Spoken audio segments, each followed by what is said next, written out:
Good evening, everyone, and thank you for coming to the Novato Unified School Board District's meeting of the trustees. If you'll all just join us for the Pledge of Allegiance.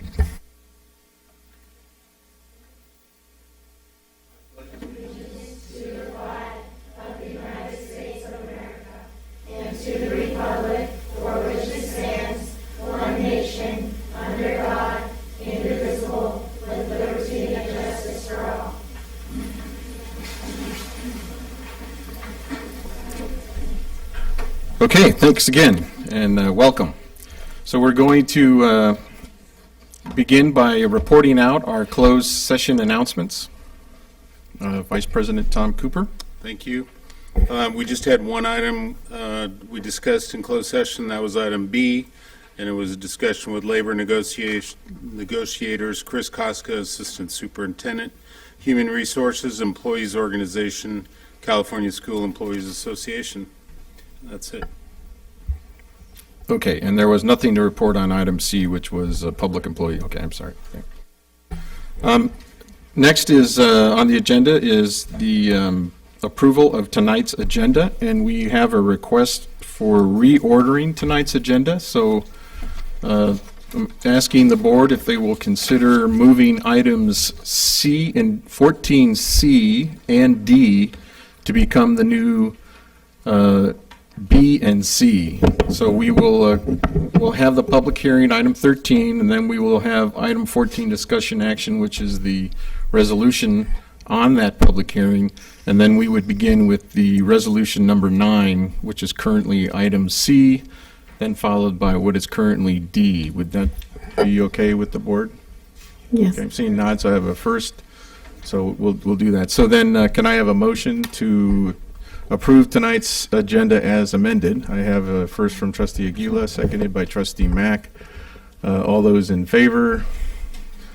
In the affirmative, that is 6-4 and 1 absent. And at this time, I will mention that Trustee Milrick was delayed, and he's on his way, and we expect him to be here tonight. So with the approval of the new agenda items, we now have a public comment on our consent agenda, and if anyone does have a comment on our consent agenda, you can come forward with one of these blue forms and do so now. And seeing that no one is doing that, I will then move on to our next agenda item, which is approval of tonight's consent agenda. So is there a motion to... I'd like to pull Okay. item M, please. Okay, so item N. M. Oh, M as in Mary. Okay, M as in Mary. Are there any other items on tonight's consent agenda? Okay, so then we're going to have item M pulled, and I would entertain a motion to accept tonight's consent agenda. I'll move the consent. Okay, amended with item M removed. So that's first. Can I have a second for approving tonight's? Seconded by Trustee Butler. All those in favor? 6 in the affirmative, 1 absent.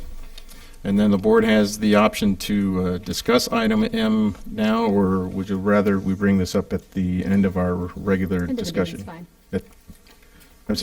Okay, very good.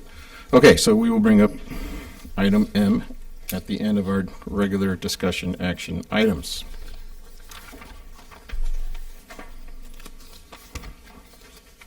And make sure I follow everything in order. Okay, so then having approved our consent agenda, it's time for the good stuff. And tonight we have a student presentation from Loma Verde. This is the school's I Am program, and our principal, Ms. Shima, will be presenting. We got to that quickly. Yeah, you did. Just to set up. As I said, it's the best part of the evening, so we want to get started. Thank you so much for the opportunity. My name's Tanya Chima, and I am fortunate to be the principal at Loma Verde Elementary. And we've got lots of people in the audience today, so I'm going to go around and just introduce, and then we will let the students share the I Am program, which is our social emotional program. We started with it last year and are really diving deeper and expanding it throughout the school this year. We have teachers, 5th grade teachers, Jen Tokarski here, Brenda Pfeiffer, and Karen McCormish. And we have some wonderful parent volunteers, Denise McIntyre and Michelle Smith, and a Loma Verde alumni, Allie Level. And now we've got our great fifth grade students, Olivia Nash, Zane Marshall, Grace Thielen, Juan Pablo Martinez, Calvin Marshall, Jeleda Gramajo, and Tyler and Amaya and Samantha here just for support, and Hannah. So I will let, Michelle, do you want to come share a little bit about how this came to be? My name is Michelle Smith, and I have two boys in the Novato Unified School District, one at San Jose and one at fourth grader at Loma Verde. I had the honor 2 years ago to bring this program to Loma Verde with Denise McIntyre. And the great thing about this program is that we let the fifth grade leaders do it all.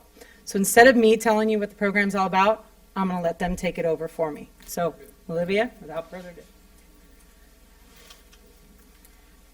And what they're going to share with you is the program as we experience it, or as the students experience it, and also their own reflections of being part of the program.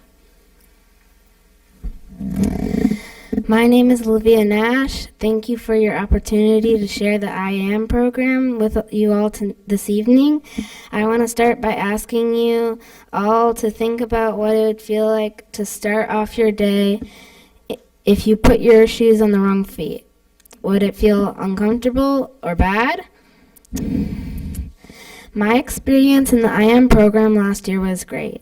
It showed me who I really am. The I Am program helps everyone because if you are sad, you could look at who you are and say, wow, it doesn't matter what people say about me. I think that the I Am program makes me and my friends feel more confident. I am really excited to be in the I Am program this year. Thank you.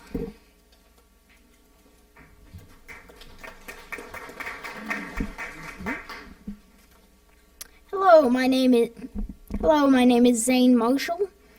We are going to show you the program that helps us start our day on the right foot by remembering who we are at our best. My classmates will pass out the exercise. Please write down 60 positive characteristics about who you are at your best. For the sake of time, I'll give you 2 minutes to try and write as many as you can.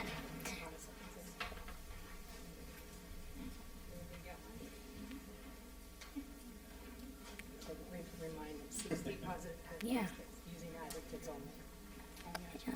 Only adjectives.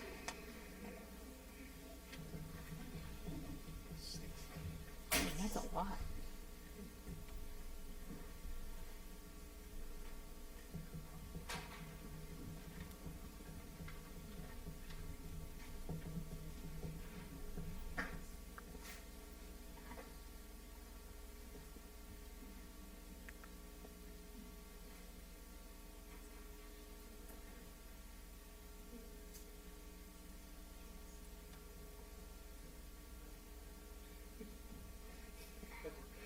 If you need extra paper, raise your hand and we'll bring you more.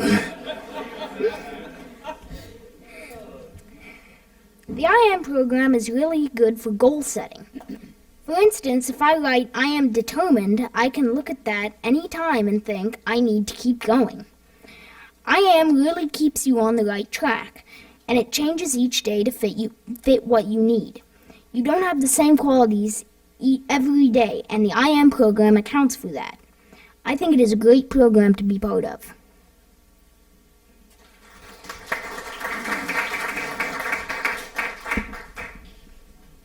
Hello, my name is Grace Thielen. Raise your hand if you're having a difficult time coming up with 60 characteristics. We know it can be hard. We are asked to do the same thing. How many of you would like some help? Let me have my friends pass out a sheet of 200 plus characteristics to see if it can help you. The cheat sheet, thank you. Thank you. Oh, wow. I think that the I Am program is great for people who like expressing their feelings, and it helps people get to know other students. The I Am program is like a goal if you set to the end of the week or the day. You set another goal.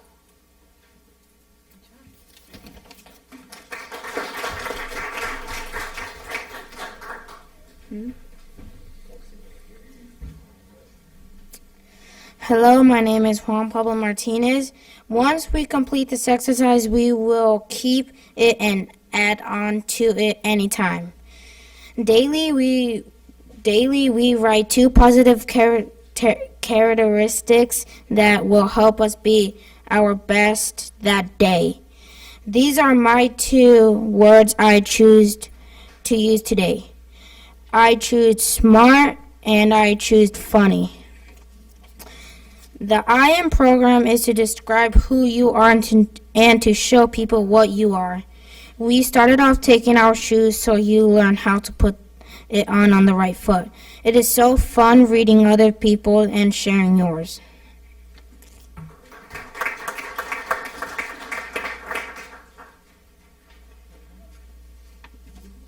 Hello, my name is Calvin Marshall. Oh, wait. Come on, stand there.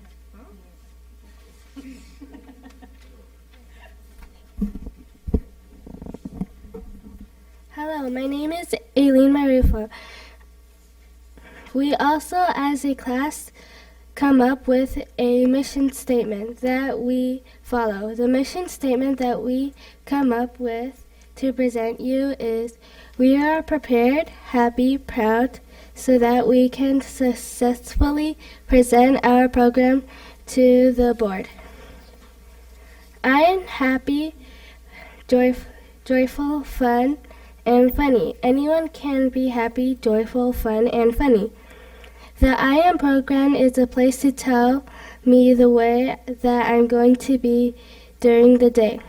It feels good to be able to do that every day.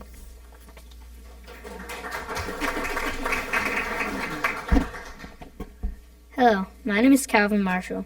The I Am is the first step of the program. Our next step is the You Are. This is where we write 3 to 5 characteristics about a classmate. This helps us build connections and community within the classroom and school. Julieta will demonstrate this exercise with Mrs. Chima.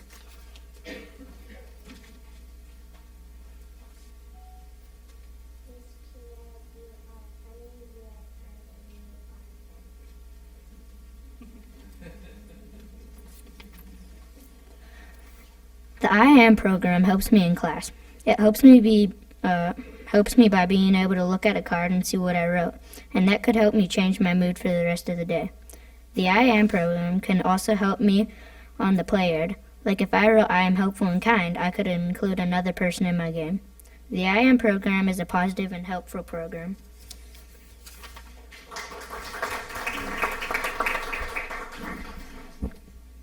The I Am program has helped me feel a lot better because I have felt a lot more positive about myself. The I Am program has also made me change because last year I kept on calling myself non-positive things, but the I Am program makes me feel more positive.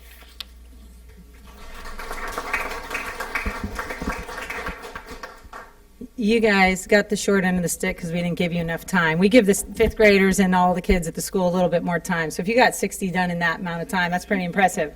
But we challenge you to try and get 60 before you look at that cheat sheet. Several of these 5th graders went through it last year, and you saw a major difference from how many they got on their sheet last year to this year. And they're really living each day to their fullest and being their best selves. And we can't ask for anything more because they're leading the school. They're going into 3rd grade classes in a couple weeks, and we'll continue going into the lower levels from here on out. You have something else to say before I introduce Allie? Allie, do you want to come up? So Allie Level is a senior at Novato High School. She's going to give you an idea of how she's brought it over to her high school and the athletic teams over there and how much it's benefiting them. Good evening, everyone. I recently have discovered that this program has been very influential to the younger kids, and I think that it has changed their mindset, and I decided that I wanted to bring it to my high school, but a high school is much larger, so I decided to implement it into the sports teams. I'm a very big sports person, and I have a very big passion for it. So I took the program and I kind of twisted it a little in order to morph it into something that can be use for sports teams. So I first implemented it with the varsity football team, and then I did the girls varsity water polo team and JV water polo team. And then I recently did the varsity volleyball, girls volleyball team. And so the program is actually very significant. When I did it with the program, with the teams, even the best of athletes, the ones who are known to be great, the ones who know that they're good, struggled to reach a point where they could identify who they are at their best. And it was even harder for them to receive what others thought of them, so it was very influential on how they view themselves. And it also has brought each team closer throughout the process. And during the process, we actually created these wristbands that say honor, and the N is big for Novato, and it's in yellow. And after you complete the program, you receive one of these for being part of it. And my goal is to start a legacy at Novato that passes this positive attitude through. And by the time that you guys reach Novato High or whatever high school you go to, you already have that mindset that can actually spread through the whole school, not just athletics. So I actually morphed into my senior project as well. So I'll be documenting what I have achieved through the sports teams, and I will be continuing it on through the winter sports and spring sports. Awesome.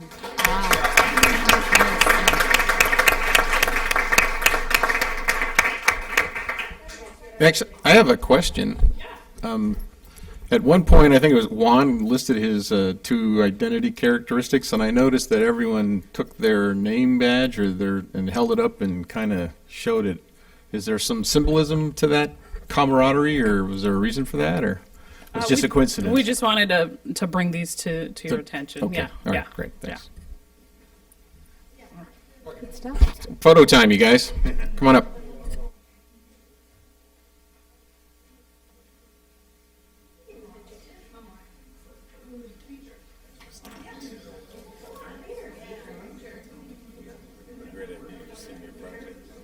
I was just asking if that the senior project. Is she using that for her senior project? What a great idea. Yeah. She said it. She said it after I was asking. Yeah, is that the senior project? Yes, thank you for blocking this. Yeah, that was hard. I know. Thank you. They're so cute.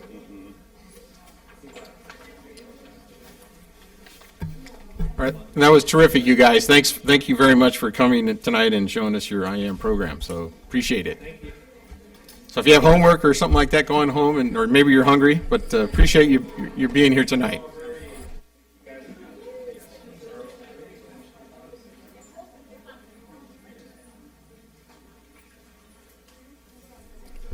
Okay, so if we're ready, it's time to move on to our next agenda item. That's number 11. So these are the time we take for announcements from the board, the superintendent, and our student board members. So I guess I will look over to our student board members and ask if Paige is ready, or whoever is ready to go. You ready to go? Going to be Stephanie? All right, thanks. Hi, my name is Stephanie, and I go to Murnox. This week is Financial Aid Week, and we are partnering with 10,000 Degrees. Yesterday, we started the week with a kickoff rally for all seniors. Tonight is the Parent Information Night at 6 p.m. And the rest of the week, seniors will receive help filling out the FAFSA DACA in their government and econ classes. Thursday, we have a special inspirational speaker, Anthony Trucks, coming to share his story and words of wisdom with our students at Marin Oaks, Nexus, and Nova. He grew up in the foster system, went to college, played in the NFL, and he has created his own businesses. I look forward to hearing his story. Next week, we have finals. In addition to finals, it will be the first time the teachers will be giving students at Marin Oaks a character report card. The character traits that our school is focusing on are mostly the traits listed under the character in the graduate profile. Thank you. For Summerin, we have Spirit Week, and it's going to be called HOCO Week. On Monday, we had a fashion disaster week. On Tuesday, we had a prehistoric day. On Wednesday, we're going to have a future day. Thursday is going to be a throwback Thursday. Friday, we're going to have our class themes with the freshmen being 60s, the sophomores being 70s, the juniors being 80s, and the seniors being the 90s. Also, since it is homecoming week, we're going to have a rally on Friday. We're going to have a parade on Friday. We're going to have the dine and donate, which for each class is to come and dine and donate. There's going to be the homecoming game on Saturday, October 8th, and there's going to be the dance on October 8th as well. And since our last board meeting, there was the PK meeting. We had a senior colleges night. Our STEM Marin 9th graders had a Rube Goldberg machine, which was very interesting. And earlier this week, the staff and the students had the Later Start Committee meeting. That was today, and also pretty interesting. So, thank you. Great. All right. Thank you. Student trustee Spear. Hi, I'm Paige from Novato High, and this past 2 weeks, has it been 2 weeks since last one? Yeah, 2 weeks at Novato High. We have Halloween coming up, so ASB is working on having a costume contest through Instagram, and since we have a minimum day, so we're not going to have any lunchtime activities, so we're just going to hold the costume contest through a hashtag on Instagram to get more kids involved. We have Halloween grams, which the juniors are fundraising, I guess. And there's going to be a Halloween grams just to send to other students around campus. In leadership, we're working on everything for homecoming, which is on the 29th for us. We got a photo booth, and we're starting to sell tickets next week, I believe. We're trying to have special groups like JROTC and MSA perform in the rally this year.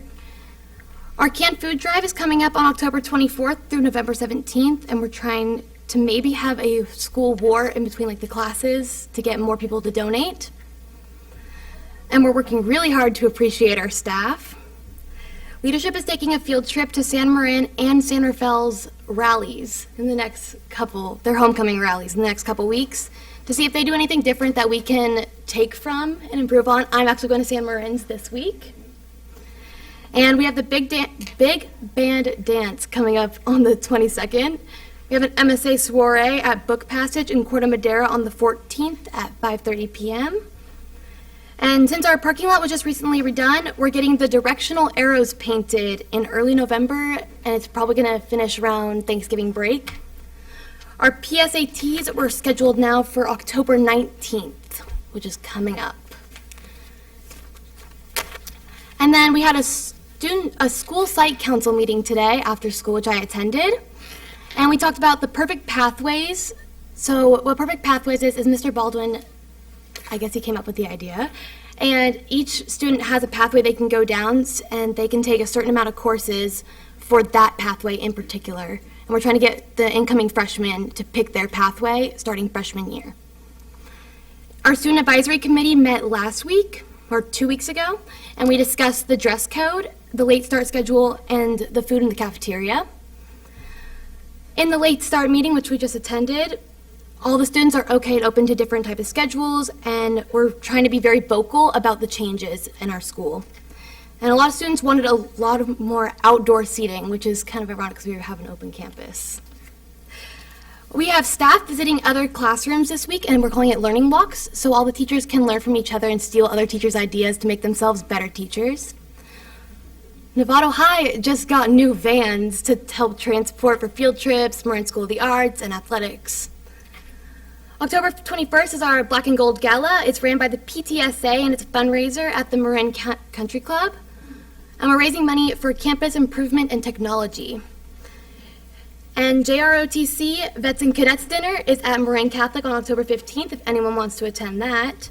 And finally, at 9 a.m. on this Saturday is the MSA Film Challenge, and it's going to be a lot of fun. And Mr. Baldwin told me to tell you guys if you wanted to attend an NHS event to go to that one, because it's going to be a lot of fun. Thank you.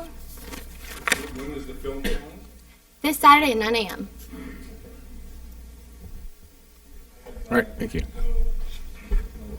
Okay. All right, then I'll move on. Trustee Aguila, any announcements? So October is a National Bullying Prevention Month, and this is why I'm wearing the Novato Blue Ribbon Coalition t-shirt, because we have Novato Bullying Prevention Committee, and we are just doing a lot of things October is a craft day, and we welcome anyone who has kids or grandkids that would want to come to do a craft day. The theme is "You Matter," and so and we'll explain what that means on that day to the kids, and it'll be in Hamilton. It's free from 10 to 12 on October 15th. And today I attended the Board of Supervisors meeting, and the Judy Arnold and the rest of the supervisors awarded us with a resolution for today, this morning, for our committee, the Bullying Prevention Committee. And actually, the book passage also got some recognition. So that's what's happening, and I think that's it. Great, thank you. Trustee Button, nothing? Okay. Trustee Mack, any announcements? Yeah, I'll just be quick. Attended the Technology Advisory Committee last week or the week before. Lots of work to do. Looking forward to it. Lots of new technology coming in. Looking forward to figuring out how we're going to do it. As well, attended today's late start meeting. It's more of the same. Lots of ideas, lots of things to think through, but lots of potential. So looking forward to working on that. Trustee Scott? No comment.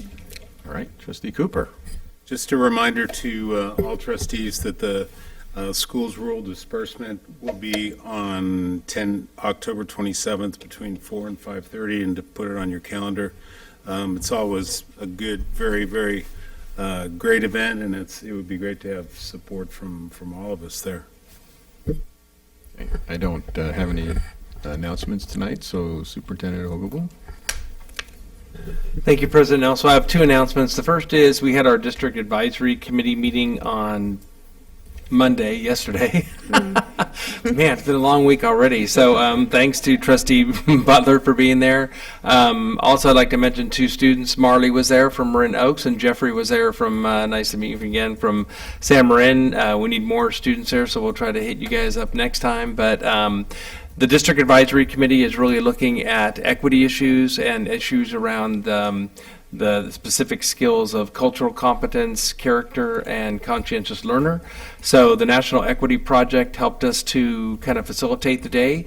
Did a lot of talking about equity and our equity imperative and what that means and what are all the things we're doing to move that forward, and kind of determining the task of the District Advisory Committee. So really the task is threefold. One, to help drive our equity priority forward, and all that means. Two, to look at our LCAP and make sure that our LCAP truly is coming up with priorities that are going to help close the achievement gap. And the third one really is to look at the bottom three C's in terms of how do we flush those out, how do we assess those, and all that. So really excited about the work. Again, Jeffrey and Marley, thank you guys for being there. One of the comments afterwards was we need more students there, so we'll be getting some more students, and we really appreciate your guys' input there. The second thing is I would like to honor one of our Linwood Elementary students. So Martin Reese, there he is standing up back there. So Martin is a fourth grader at Linwood, and he won first place in the Native Sons of the Golden West essay. Last year, yeah, he's a fifth. So he won it last year when he was a fourth grader. He's a fifth grader this year. He won first place in the Native Sons of the Golden West essay contest. His first place essay described his grandfather's experiences in California's Japanese relocation camps. So I wanted to invite Martin up and give him this recognition, and maybe have him briefly describe what his essay was about. So Martin, you want to come up here? Mm-hmm.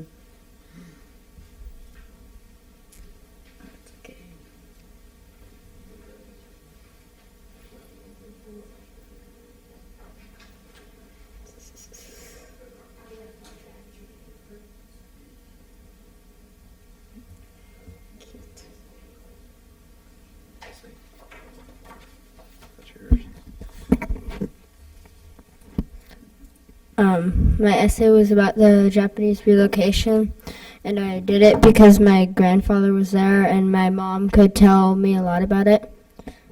Because, well, she was his son. And I spent a lot of time on it. That's why it's first place.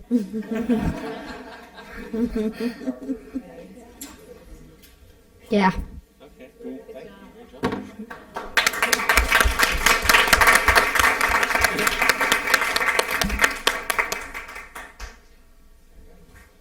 All right. The future. Thank you. He doesn't have it? Okay. So we're going to move on to our next agenda item. And this is agenda item 12, the non-agenda public comment. So at this time, if there are individuals who wish to address the board in accordance with our public comment statements on the last page of the agenda, this would be the time to do it. Just letting the board know I do have one speaker, but if anyone else would like to address the board tonight on items that are not on the agenda, this would be the time to do that. Okay, so seeing none, we'll have Mike Hitchcock of Novato address. Okay, so I understand he is no longer here and has left. So that would conclude our non-agenda public comment for the evening, which brings us to our item 13, which is a public hearing on sufficiency of instructional materials. And we're going to have our Assistant Superintendent of Education Services, Yvonne Chedez, present. And if you will come forward and do that, and then I'll open the public hearing. Okay, good evening. I'm going to invite our Director of Instruction and Innovation, Julia Kemke, to come up here and as we collaborate a lot. So, Julia? He's delegating, in other words. So the purpose of this hearing is to notify parents, teachers, bargaining unit leaders, and members of the community of the affairs of the district, and to make determination through resolution as to whether each pupil in the district has sufficient textbooks and required instructional materials in each subject consistent with the content and cycles of curriculum frameworks adopted by the State Board of Education. The notice for the public hearing was going to be held tonight, and it was posted on September 22nd in compliance with the law. Each principal has completed a confirmation of resolution number 7 for their site, indicating all students have sufficient instructional materials. So from there, we can open up the public hearing. Okay, so because this is a meeting within a meeting, I'm going to officially open up our public hearing to any comments, questions to that regard. Seeing someone in the public or the board coming forward, I'm going to go ahead and close tonight's public hearing on sufficiency of instructional materials and get ready to move on to our next agenda item. So thank you very much. And you ready? Well, I'm going to move on. Yeah. Okay. So number 14, the discussion action is item A, which is the resolution number 7 for 2016-17 in reference to the Williams Act of sufficiency for instructional materials. And you may, Julia, So staff recommends that we adopt resolution number 7 for 2016-17, Williams Act sufficiency of instructional materials for grades K through 12 for fiscal year 2016-17. All right, very good. So, trustees, any questions or comments? Otherwise, I'll question or a motion. A question. Question. Trustee Butler. I'm just scrolling through. I don't see Loma Verde in here, but I'm assuming there's got to be one somewhere. There is definitely one somewhere. Okay. If it's not attached, then we have it floating around in the ethers. Linwood got duplicated, Okay. so I think it just We was an will oversight, definitely so- correct that error. Thank you. Yeah, she's here to verify in person. She needs to stand up. Yeah. I'm just kidding. Okay. Linwood did it twice. So would that would be a motion to accept the recommendation as amended to include Loma Verde? Okay, seconded by Trustee Aguila. All trustees in favor. I have 7 in the affirmative, 0 against. Thank you both. Thank you. Julia, for helping us on that resolution. Okay, this is the part of the agenda that we agreed to reorder, and we're going to move down to what is published as item C and make it B, which is resolution number 9 for 2016-17. This is in regard to the Latino Hispanic Heritage Month, and Yvonne Chedez, our Assistant Superintendent of Educational Services, will present. Okay, thank you. Good evening. I actually want to invite 2 of our Novato Unified School District students to come on up here to co-present with me, and that is Rocio Gonzalez and Paola Magaña. Come on up. So Rocio Gonzalez is an 11th grader at Novato High, and Paola Magaña is a 10th grader at Novato High, but I'm actually going to let them introduce themselves and what schools they went to, and then have them read the resolution. And for today, this resolution is an action item, and the superintendent and staff recommend adoption of Resolution 9, 2016-17, Latino Hispanic Heritage Month. So come on up. Let's see. Okay. So my name is Rosie Gonzalez, and I went to Lucerne Elementary School, Sinaloa Middle School, and now I'm a junior at Novato High. And I'm Paola Magana. I grew up going to Loma Verde Elementary School, and I also went to San Jose Middle School, and am now a 10th grader at Novato High. So us, Rocio and I, we are the English learning representatives of Novato High School's leadership class of 2016 and 2017. And what we do is we focus most of our time in class and outside of class to make sure that EL students and just Spanish-speaking students in general, or any students of any race, are included in all of the school activities and aren't marginalized in anything we do, especially coming from a spirited school. We want to make sure that everyone has a say in what we do. And as for the acknowledgement, the resolution. Whereas Novato Unified School District support and values diversity and inclusion in education for pre-K to 12 public schools, and whereas during National Latino and Hispanic Heritage Month, September 15 to October 15th, Novato Unified School District recognizes the contributions made and the important presence of Latino and Hispanic Americans to the United States and celebrates their heritage and culture. And whereas Latino and Hispanics have had a profound and positive influence on our country through their strong commitment to family, faith, hard work, and service, they have enhanced and shaped our national character with centuries-old traditions that reflect the multi-ethnic and multicultural customs of their community. And whereas Latino Hispanic Heritage Month, whose roots go back to 1810, begins each year on September 15th, the anniversary of independence of 8 Latin American countries: Belize, Chile, Costa Rica, El Salvador, Guatemala, Honduras, Mexico, and Nicaragua all celebrate their Independence Days during the period of September 15th and October 15th.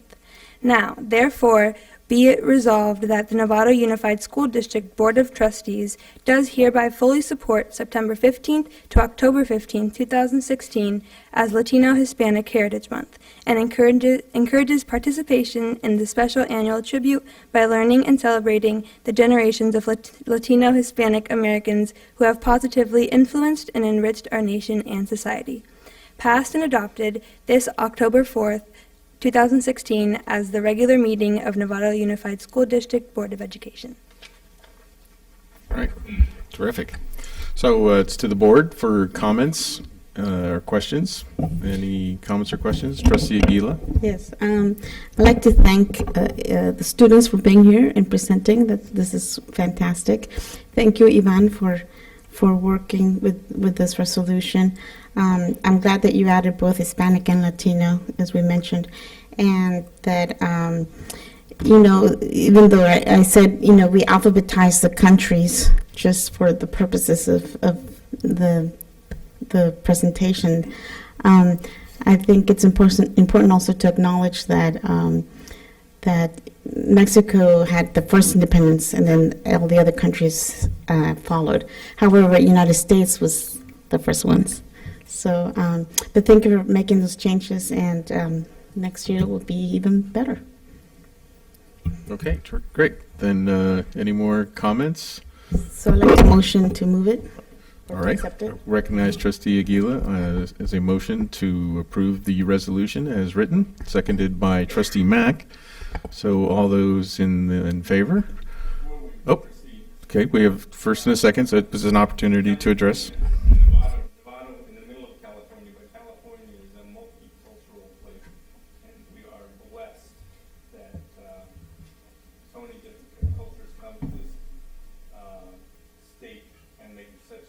Place to live. Thank you for bringing this resolution forward. It's nice to put it on the record that we appreciate the diversity as opposed to oppose it. Thank you. All right, so I have a motion seconded, and if there are no further comment, I'll call the question. All those in favor of passing the resolution, we have 7 in the affirmative, 0 against, so the board does resolve. And we want to thank you very much for coming tonight and reading the resolution. Thank you. Thank you. Okay, so we will continue with our reordered agenda tonight. So our next item is published as item D. This is resolution number 10, 2016-17, which is recognizing the National Bully Prevention Month. And again, we have Yvonne Chavez. All right. Like our board member, Ms. Maria Aguila said, this month is Bullying Prevention Month. And really, it's not just this month, but it's every month. It's very important for the work that we do with our students to make sure that they're excelling academically, both within the classroom, outside, and socially as well. And just so this item is an action item to approve. I'm sorry, reading my notes here. Superintendent staff recommend adoption of resolution number 10, 2016-17 National Bullying Prevention Month. A little bit about the resolution is October nationally is Bullying Prevention Month, the goal of which to encourage communities to work together to stop bullying and cyberbullying by increasing awareness of the prevalence and impact of bullying on all children of all ages. Bullying can take many forms, including physical, verbal, nonverbal, and nowadays electronically, specifically around cyberbullying with social media, etc. And bullying has devastating effects, including an immediate and lifelong impact on the resiliency, mental, and physical health of our students. Bullying directly affects a student's ability to learn. Students who are bullied find it difficult to concentrate, show a decline in grades, and lose self-esteem, self-confidence, and self-worth. We've taken plenty of data. One of the data that we do is the California Healthy Kids Survey. And this survey does find that 37% of 7th and 9th graders and 34% of 11th graders have been bullied or harassed in the past. More than 55% of bullying situations will stop when a peer intervenes.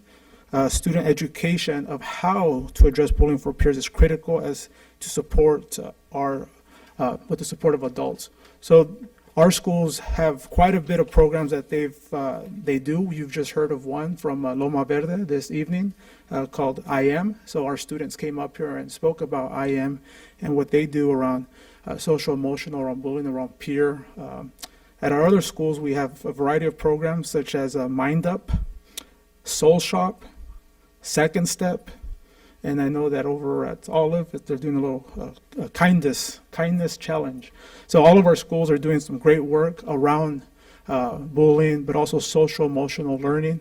So I want to thank our schools and our principals for that. Okay, thank you. Yeah, Trustee Hogawa. The other thing I'd like the board and the public to know is that we are kind of doing an inventory of our programs. As Yvonne just mentioned, we have a lot of different programs out there, and some are more successful than others. So really, it's part of our graduate profile and looking at cultural competence and character and conscientious learner.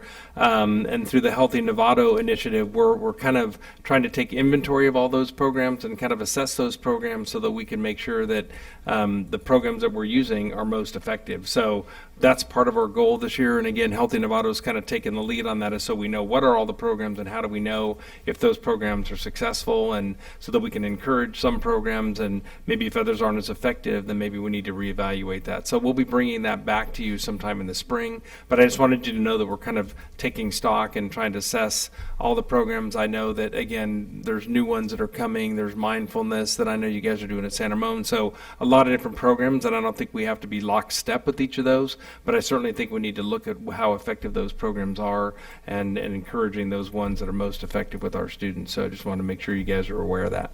Absolutely. Okay, thank you. So back to the board, and I'd like to recognize Trustee Aguila on this issue. And So Michelle Sheehan, who co-chairs the Bullying Prevention Committee, she would love to be here and to accept this resolution. However, she's not feeling well today. So as a co-chair, I'd like to thank everybody for doing this. And in behalf of Michelle and myself and Novato Unified School District, to just thank you guys for the resolution. And also, this is where it all began, actually, many years ago. So it started as school-based.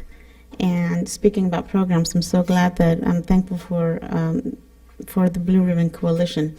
And so this is where it started, and it's good to see that it has circled back to here, the schools.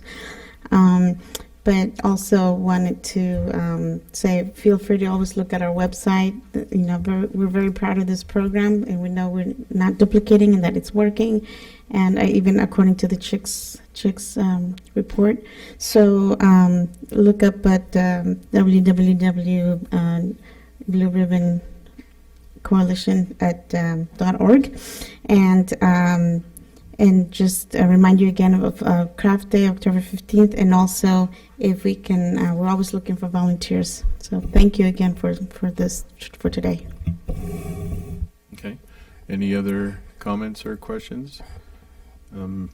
If not, I've got a comment, and I just wanted to acknowledge, and the Novato Unified School District has been active in anti-bullying methods for going on 15 years, and we are founders of the Blue Ribbon Coalition here in Novato and strong supporters of it. We actually have trustees. We appoint trustees to serve on the coalition, so it's an actual board-appointed position. And I just, contrary to published reports by the grand jury, et cetera, that don't necessarily apply to us here in Novato, because we have been proactive for more than a decade. Did want to recognize the people who helped get this started, and thank you for mentioning Michelle Sheehan tonight. And I think one of the more important aspects is that we make technology, the social media aspect, a focus as well, as it becomes more and more prevalent and troublesome in our culture. So again, I'm proud to vote favor of this particular resolution. So with that, I have a first. I need a second from Trustee Scott. And all those in favor? I have 7 in the affirmative and 0 against. Okay, thank you, everyone. Thank you. Yvonne.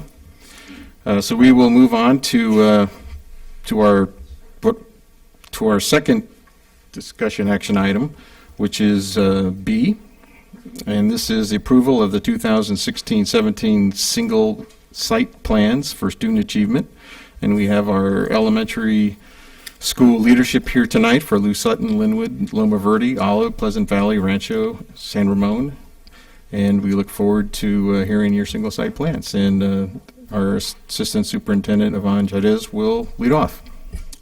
All right, thank you. This, for me, this is the very existence why we are here. For our students, we get to hear from our principals. They've done great work in getting a lot of feedback from their leadership teams, from their school site councils, their PTA, their parents, and to come up with our site plans for student achievement. The site plans really focus on our 4 goals, the 4 goals that the board has set, along with the board priorities and initiatives. It is a plan that is a living, breathing document. It is one that is based on commitment. We do meet compliance because we have to, but it's more on commitment. So we're focusing on the commitment of really increasing the achievement of all of our students. What you see on there is the principals have really identified 2 to 3, some more, but strategies that they're really going to focus on, with action steps tied to funding and what funds they're going to use. So it's very clear. We did put a little bit of pressure on our principals to really focus on those high leverage, high key strategies that are going to get the best results for the students. So I want to thank them for that. Today, this is an action item. So the superintendent and staff recommend approval of the 2016-17 single plans for student achievement, also known as SIPSAs, for Lou Sutton, Linwood, Loma Verde, Olive, Pleasant Valley, Rancho and San Ramon elementary schools. So what we're going to do is, this here is our one-stop shop. It has, this will be put up on the website after the board approves. It has, if you click on the site's name, it has their actual site plan for student achievement, which goes into details. I'll click on it for the audience to see.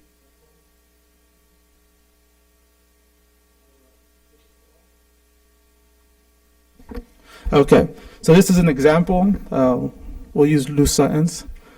So if you go on here, it's very comprehensive, and it has, as you can see, the strategies, action step, cost, funding source, etc. So very detailed.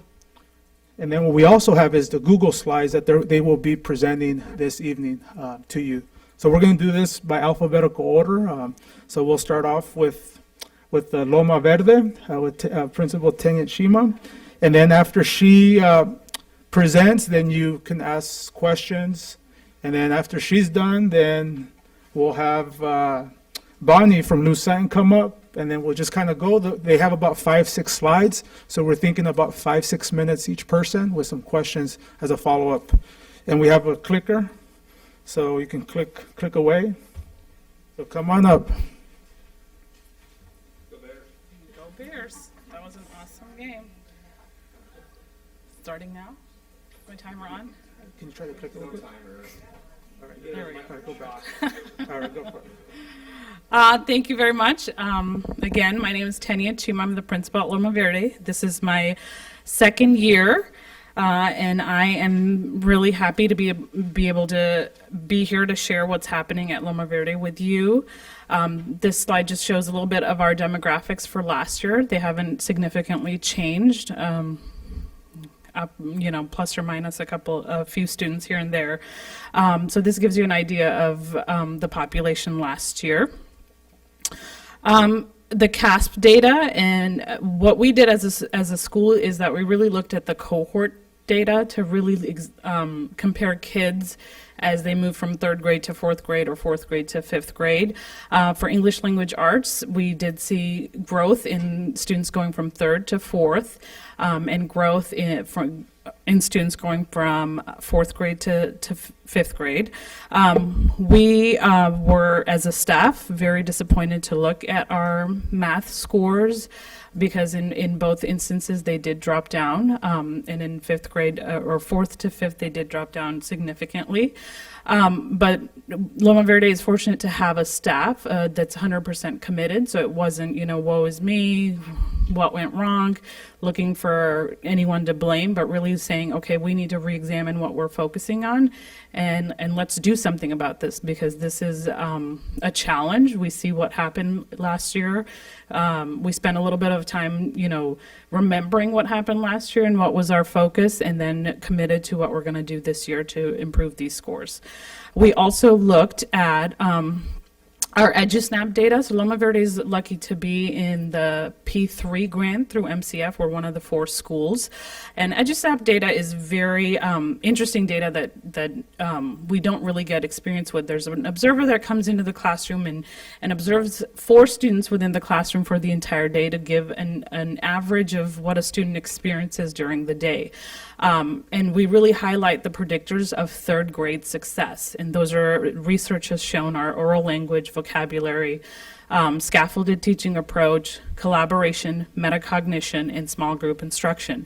So knowing what our CASP scores were and using this as well to kind of direct our path, we saw that we really wanted to focus in on the areas of small group instruction, increase our metacognition, because that was in 0% to 3%, not a huge growth, and increase our scaffolded teaching approach so that we can develop our oral language. So knowing that we needed to focus and build on the strong foundation that we already have, we needed to focus on math. A lot of our time last year, knowing what we know about social emotional growth, was spent on social emotional growth. One of the first meetings I had with the 4th and 5th grade students last year, it was after a lunch period. We sat down, we were trying to problem solve garbage issues and such, and I asked this whole group of 4th and 5th graders, I said, whose school is this? Expecting one answer and getting a unanimous pointing at me going, your school. And that was a aha moment for me going, you know what, we need to build the ownership of this school. And we don't have that community within our students. And if we're going to ask them to achieve and we're going to ask them to succeed here and work hard for us, they need to believe that this is their home. And so feeding off of that and what we were learning in the P3 MCF grant, we really focused on the social emotional. But this year we know that we need to refocus on that academics while continuing the social emotional piece. So for our math instructions, really coming up with a staff agreement around problem of the month. Our coaches have done an incredible job of providing all of the materials on NUSDteach.org. So we just need to pull off of that and spend some time as a staff coming up with the protocols, the discourse that's going to go along with the problem of the month, and dedicate time for grade level share outs. Small group instruction, we have a 0.6 intervention teacher, and really this year directing that his time to work on small group instruction and specific mathematical interventions that are targeted to each unit, to each assessment that the teachers are giving. Making sure that our intervention groups are fluid and flexible, so they're based on concepts and units, and not just, student is in an intervention group for a long period of time, and using our online programs as well. Continuing to focus on metacognition and the growth mindset to make sure that students are thinking about their thinking, because that's going to help them answer the types of questions that the Smarter Balance Assessment asks, where they're asked to explain their thinking and write about their thinking. So how do we build that in to the classroom? Instructional strategies, as I said, with the EduSnap data, we really wanted to focus on small group instruction. We weren't happy with about 24 minutes a day of a student experiencing small group instruction. So using our reading teacher, our intervention teacher, K through 5th grade, deepening our implementation of daily 5. So there is that structure of small groups, as long as along with the workshop protocol that allows for students to independently work while a teacher pulls a small group. Increasing our scaffolded instruction, so not just the teacher talking at students, but really being a dialogue between the student and the teacher, and between students with each other, so that students are getting to practice their oral language. They're not used to just giving one-word answers, but really explaining their thinking. And the project-based learning approach that our district is adopting goes hand in hand with that, and we're excited to try that out. MIF strategies, those are strategies for just engagement and involvement within the classroom. So if I was in a classroom, I wouldn't stand here and talk to you the entire time, because your energy is just focused here. If I was in a classroom, I would be moving all around. So the students know there's a moving target, and they're paying attention to not just one object, but that they're paying attention to kind of their surroundings and everyone that's talking. And that works with the graduate profile and conscientious learner, and also including goal setting within that aspect. So the students are setting their goals and working hard to achieve them. I'm probably over my time, aren't I? Oh. Lastly, our school-wide agreements around building connections. Kind of our theme for this year is connections. How do we connect our teachers, our students, our parents with our students, our parents with our teachers, and content for our students as well. So I Am program, I won't share too much about that. You saw that in action earlier today. We are starting our school week with a Monday meeting. So instead of doing the In Motion, we do a shortened version of In Motion, and we do a meeting where the whole school is there. Currently, we're sharing pieces of the collaboration rubric. So the kids are learning about how to work as a team and using those bits and pieces from the rubric. Chima Chat's inviting parents in to engage and connect and find out about our school and ask questions and meet other parents. And we also have a repackaged homework this year where we are really focusing on students going home and reading and practicing their math fluency to build that foundation, but not do worksheets and those kinds of tasks that just take up time but really don't build the capacity of the students. So that's, in a nutshell, over time, a little bit about Loma Verde.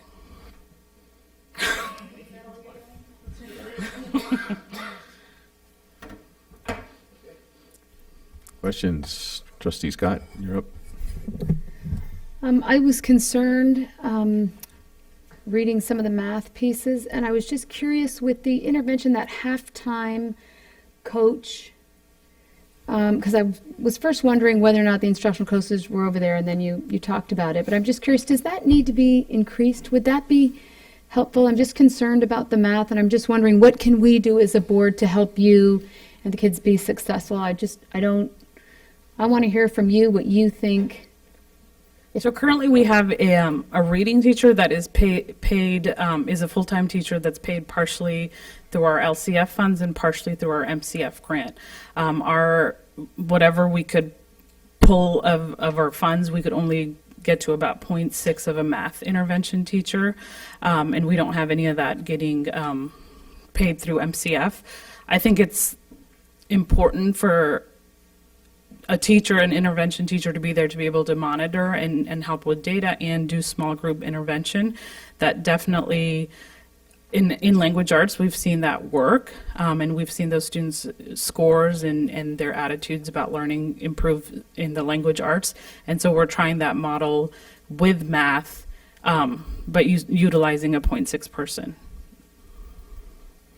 And is that 0.6 person, is that just a half day every day? Yes, it is. Okay. Well, thank you for all your hard work. I appreciate it. Thank you. Okay. Next is question, Trustee Aguila. Yeah, I agree with the math program, and I'm glad that you're working on it and moving forward with that. And, I know that this will not slip through the cracks. I also want to say I'm grateful that you're involving parents in some of you're connecting with parents. So with the Shima Chat, that's great. I think it's very clever, and I'm just glad to see that. Thank you. Okay. Any more comments or questions from the board? Trustee Cooper. Thank you very much. I think I know you know about the math situation. I know you're working to address that, and I have confidence that will improve. I like the fact that you include the whole kid. So the social emotional piece plus the math, the parents. I think you've got a great formula going. I appreciate that. We know that if we focus on the social emotional, we might not see the impact right away, but in the long run, we definitely will see that increased in achievement. Thank you. Okay. So we're going to thank you very much. You. So thank you for presenting. We'll move to our next school, alphabetically, I believe. All right, so next we have Bonnie, a principal of Lou Sutton. I have a video at the end. I'm not going to know how to play it. Okay. You just have to press a button. Yeah. So good evening, everyone. I want to start by saying that this year, for the first time, with all of our action plans that we have, and my school is one that's involved in the county initiative pre-K to third grade. And so we write action plans for cultural proficiency. We have action plans for our data alignment. We have action plans around the P3 work itself and safety and our school site plan, of course. And this is the first time that all of these action plans that we write, excuse me, are aligned. And so the coherence that happens, we're not having parallel experiences with these different initiatives. For the first time, it's really feeling like they're interwoven and feels really powerful and good. So I hope you see some of that when you look at the site plan.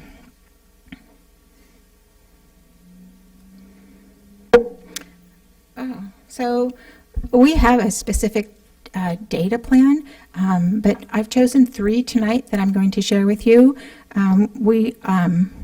look at multiple measures all the time when we're making our decisions, but the data points that I'm going to share with you tonight are CASP, SELT, and EduSnap. I'm just going to go into each of them a little bit. The first one is our CASP data. Those are our current scores based on last spring. And our goal that you'll see in our site plan is for them all to increase by 5% unless you're one of the subgroups, knowing that in order to close the achievement gap, subgroups have to make more growth than the rest of the school.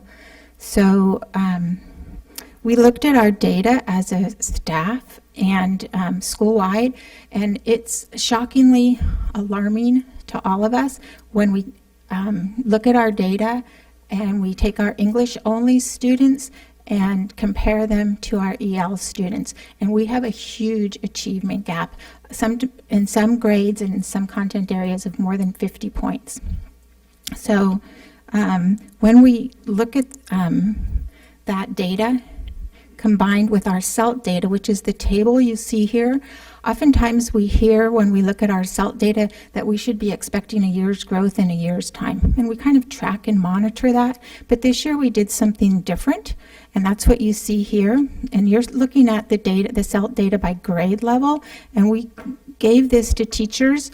And instead of looking to see how each student progressed, we looked a little deeper and found out, did they decrease by 2 levels, decrease by 1 level, stay the same, increase by 1 level, and increase by 2 levels.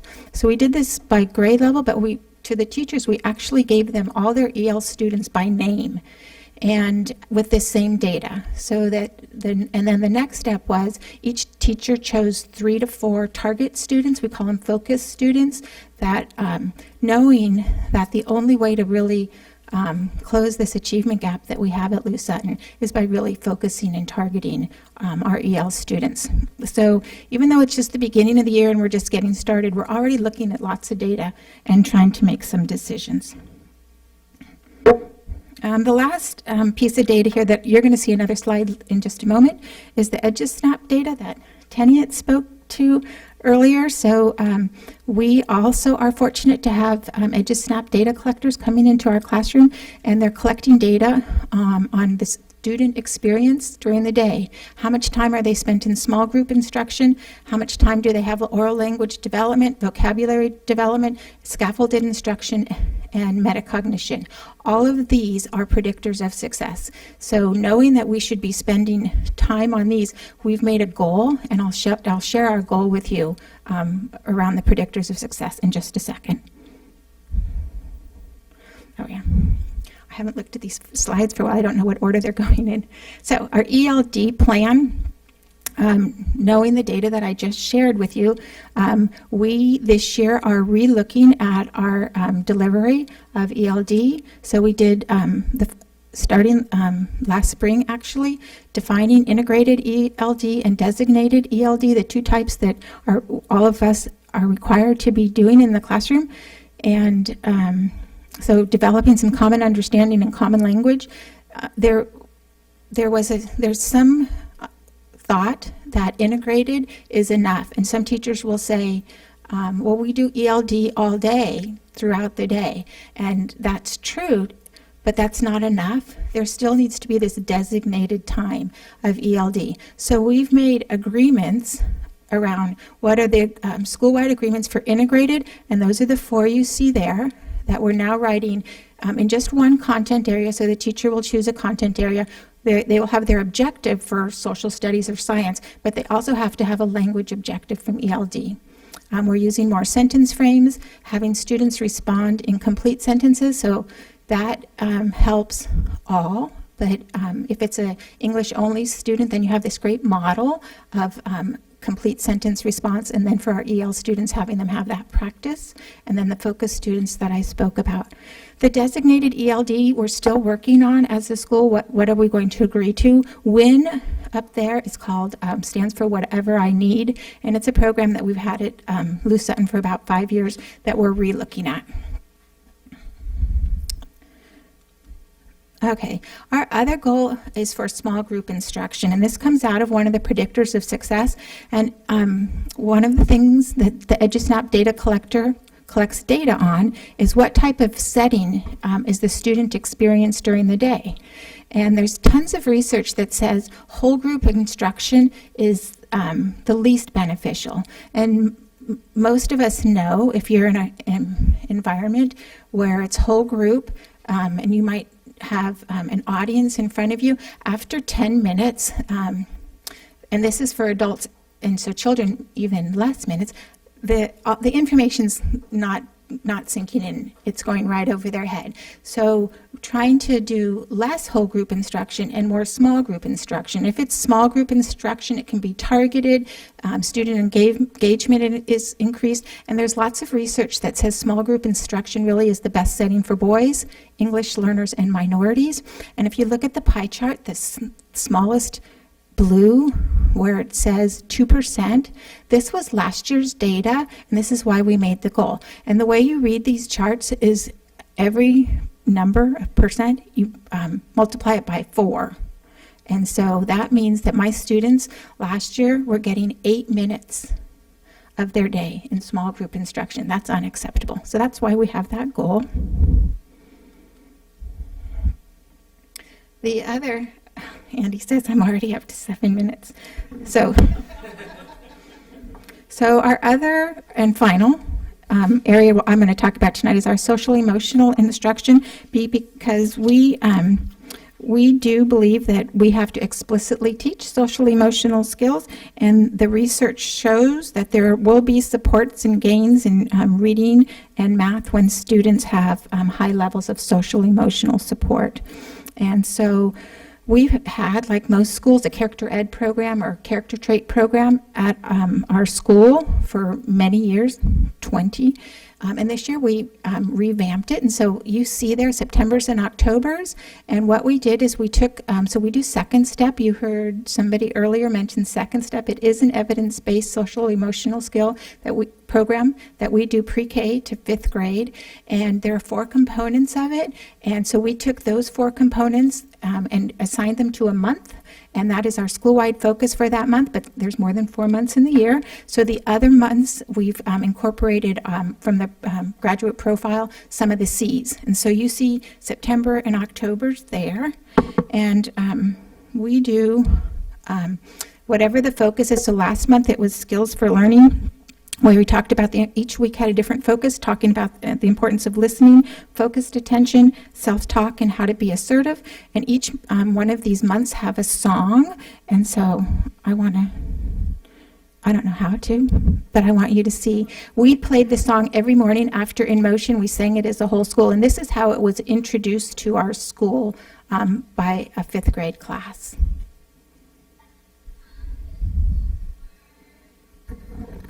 Oops. Let's see if we can get this sound. We're gonna I just put a clip in it.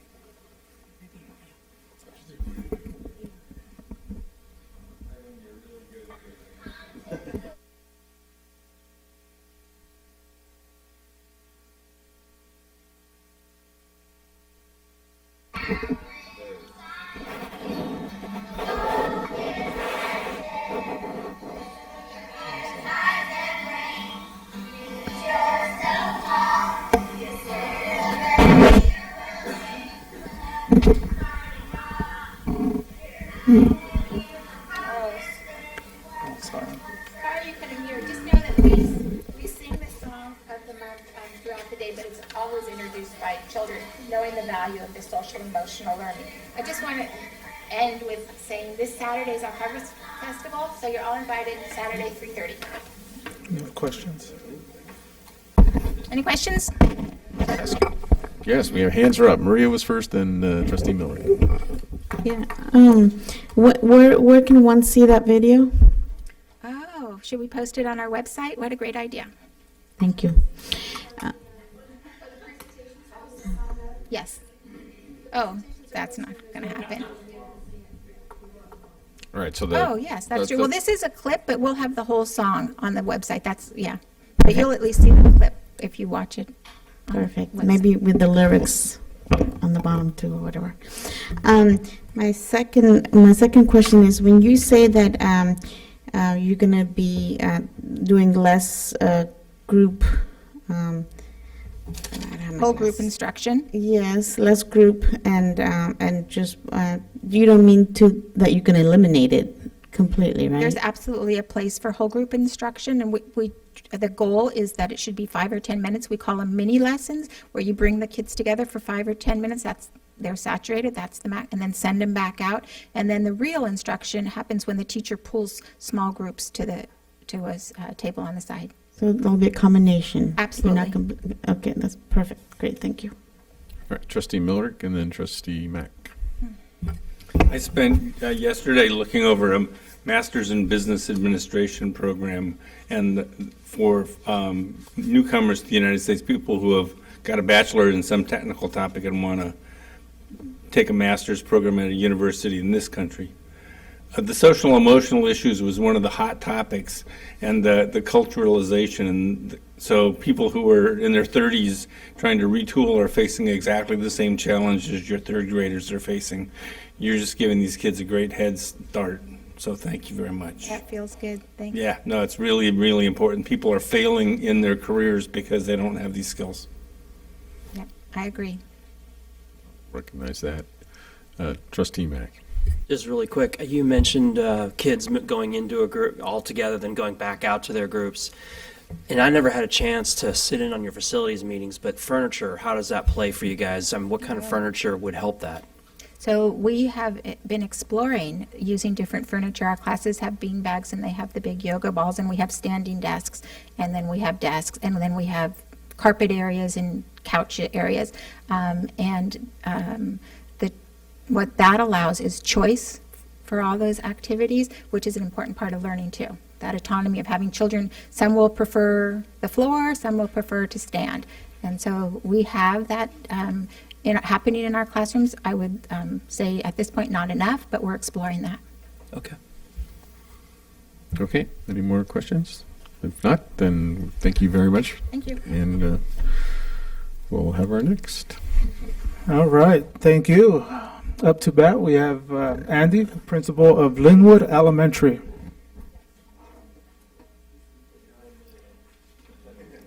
Thank you. All right, I'm going to get us back on track time-wise, right? So far, Bonnie's the one who's up for buying the first round after we're done here. So, okay.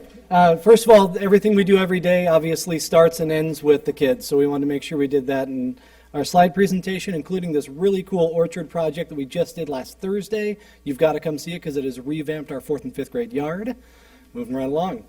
Alignment is probably the most profound thing that we have to be able to do as a school, because there are so many different initiatives and demands that are placed upon us as educators, and we have such a finite amount of time and energy that we have to be able to cram a lot of different things together and synergize them so we kill 2 or 3 or 4 birds with one stone. So these are our focal goals that we developed last year through a very extensive data analysis process that had over 12 data points. And so I just want to make sure that you saw this is basically probably 80% of what we do as a faculty meeting time together. You've heard about EduSnap. What you haven't heard about EduSnap is what it looks like necessarily. So EduSnap is basically a minute-by-minute account of what's happening with a child's experience in the classroom. So if I'm a data collector, I go in, I identify 4 random kids. I don't tell the teacher or the students. I observe one child for 30 seconds. I spend 30 seconds recording all the different data points I've noted. I go on to child B, to child C, to child D, and right back again to child A all day long, including while they're at lunch, recess, everything like that. So it really gives you a very holistic view of what a child's day looks like. It's great data to be able to reflect upon as from the educational side here as the teachers. This happens to be a little snippet of our EduSnap data that we got last fall. And so you can see it breaks it down even by teaching approaches, like whether you're teaching more scaffolded or didactic time. You've already seen the percentages and the raw numbers, so I won't speak to those. Student learning approaches, collaboration, metacognition. Metacognition, you already heard, is one of those big predictors of success. That's one of the areas that we're going to be looking at focusing for our EduSnap goal this year. And then I want to highlight a couple special strategies that we're doing that we're seeing a lot of good progress with our social emotional and student and family ownership as well. So alternative recess, this is where we explicitly teach social skills in a 6-to-1 or less student to teacher ratio. And it's our Novato Youth Center counselor that we partner with. You can see some of the different activities at the bottom of the screen there that we do, but it is a chance to explicitly be able to teach social skills. And then student stewardship. So this is a new mural that the students put up that the young lady is kind of gazing upon fondly there, you can see, and another picture of our orchard. At the bottom, you'll see we have students who not only get up on stage for limited motion, but we also have a second wave of leaders who now we've put near the back so they can coach some of the younger kids who just want to see somebody right there, right in front of them, to see all the little moves you're doing with your feet and stuff. And so it's great. We got two different waves of leaders going at once there. We're doing more student polls this year. We have the students overseeing our marquee. We have tech teammates, so the students are doing our tech support and maintenance support as well, and what a great life skill and opportunity for them as well, if it's a passion area for them. And then the last one at the very top there I want to mention is student choice for more things. So Shopperoo is probably the easiest fundraiser you could ever do. Doesn't cost a nickel for somebody to be able to participate in it beyond what they normally would spend. But it does take a moment to take a snapshot of a receipt once you've gone shopping. And so we want more student and family buy-in so we can maximize that fundraising opportunity. And so we're going to allow the students to have some choices of the things that they think that money needs to go towards as well. And with that, I am at 3 minutes and 45 seconds. What can I answer for you? Okay. Questions? Trustee Butler. Since the principals, the three of you, Linwood, Loma Verde, and Blue Sutton are all part of the, and Hamilton's not here, but Hamilton is good, part of the MCF grant, the P3 initiative. So I went through here and you guys have the funding towards that. And so I'm going to ask staff if we can get, we're on our 6th year with that? Seventh year. 7th year we've started that. We normally get that in the spring and a report to the board. And so since you're here, the principals are here, I would like the principals to come back. We have to find a way to fund this. It is going to go away, and we need to really put that on our list of to-dos to find a way to take care of that. The idea was to change the culture, to change what we're doing. We're in our 7th year, and thank goodness they keep funding that. It's $800,000, that total grant. That's a huge chunk of change. And we need to be ahead of the game on that. And so I would like the principals to come back that are part of that to present to the board, over the 7 years, how that has changed what we do and so on. And we need to find some ways to fund that and think of outside the box a little bit. So I couldn't agree more because, of course, it's all based on predictors of success long term. And so if we're meeting those needs at that youngest age for our kids, preschool, even at that age, we know they're going to be successful long term. Right. So, what's the other thing I have? And thank you for explaining EduSnap. I was over here, EduSnap. What in the world is that? I'm like, I don't remember a board report or anything on that. So that helped me. Thank you. And that's actually a piece of what the MCF grant has helped to provide to us. Yes, I saw that too, as well. Okay, that was it. Thank you. And all of you, I haven't said, but you're all touching base on student advisory, student voice, and thank you for doing that. Good luck with that. I'm sure you will get a wide variety of input, but I appreciate seeing that across the board, across the district, because we are doing it at the secondary level. That's it. Okay. Superintendent Hogan. Andy, can you talk a little about cultural competence? Because I know that's a big part of the Marin Community Foundation grant and Nancy Dome's training and all that, and just a little bit for the board about what that looks like. Absolutely. We're fortunate. We're actually one of the Tier 2 schools, as is Hamilton this year. Loma and Lou Sutton were Tier 1 schools that began last year, working with First School, and that ties very nicely with it as well, because a lot of the research that has driven us to say this is an important area to invest in is that we know there are certain populations in particular that we, as a public school system at large, not just Novato Unified, have been struggling to be able to meet their needs.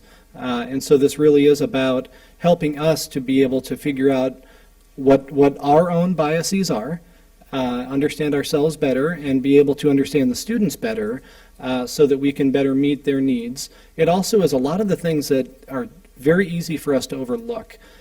So one of the things we just talked about in an MCF meeting today, for instance, is an environmental equity walkthrough tool that we do. And so you go through the classroom, and there's a checklist of things you look for to note different things where you're purposefully looking for through an equity lens at the whole environment of your classroom. It could be the type of literature that you have. Do you have a diverse selection of literature, different languages, different authors, that kind of thing? Do you have representation of a wide variety of different people groups in the realia that you have around the room?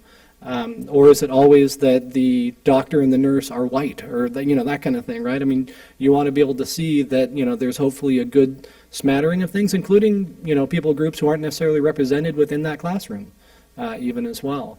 And so it's being purposeful about trying to help kids to understand that they don't need to feel like there's any kind of glass ceiling effect, and that we aren't, mistakenly, accidentally imposing that upon them as well. All right, thank you. So, any more questions or comments? Thank you very much. Thank you.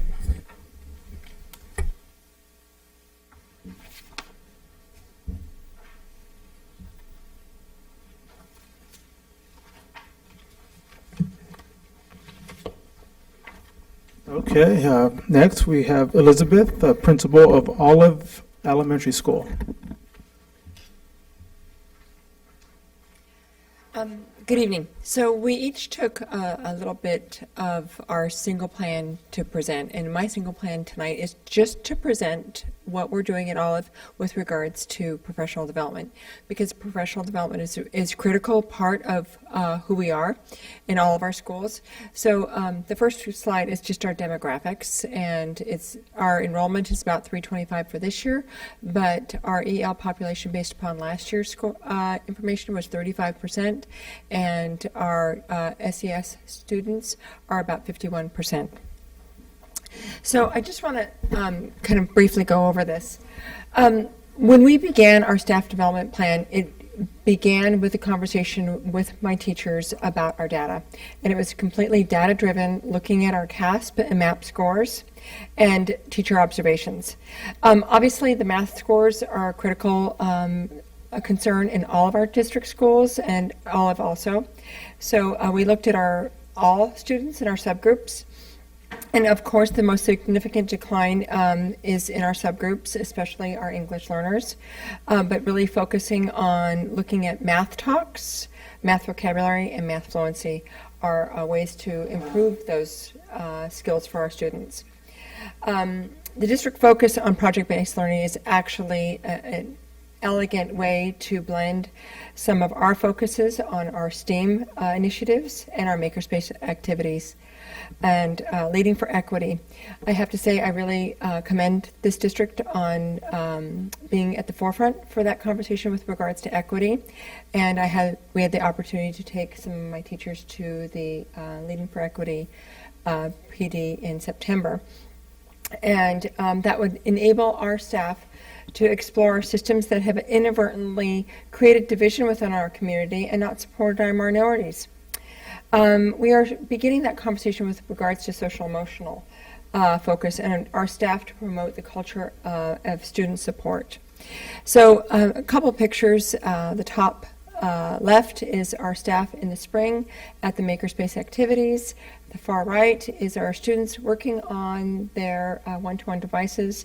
And then the optimum, the most beautiful, elegant way of looking at PBL is our fourth grade students last year presenting to the California State Assembly, and now we have a bill called 1810, which is called the SEED bill, which, if you remember, presented by our fourth grade students, now enables us in the state of California to have a seed bank. So those are the opportunities. Looking at our district instructional coaches, we outlined the year for our professional development, but focusing on Wednesdays. And of course, math is the most critical area.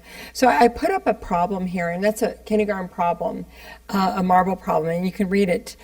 Mary and Jane have 5 marbles. Each game, the loser gives the other girl a marble. Mary won 3 games. How many marbles does each girl have?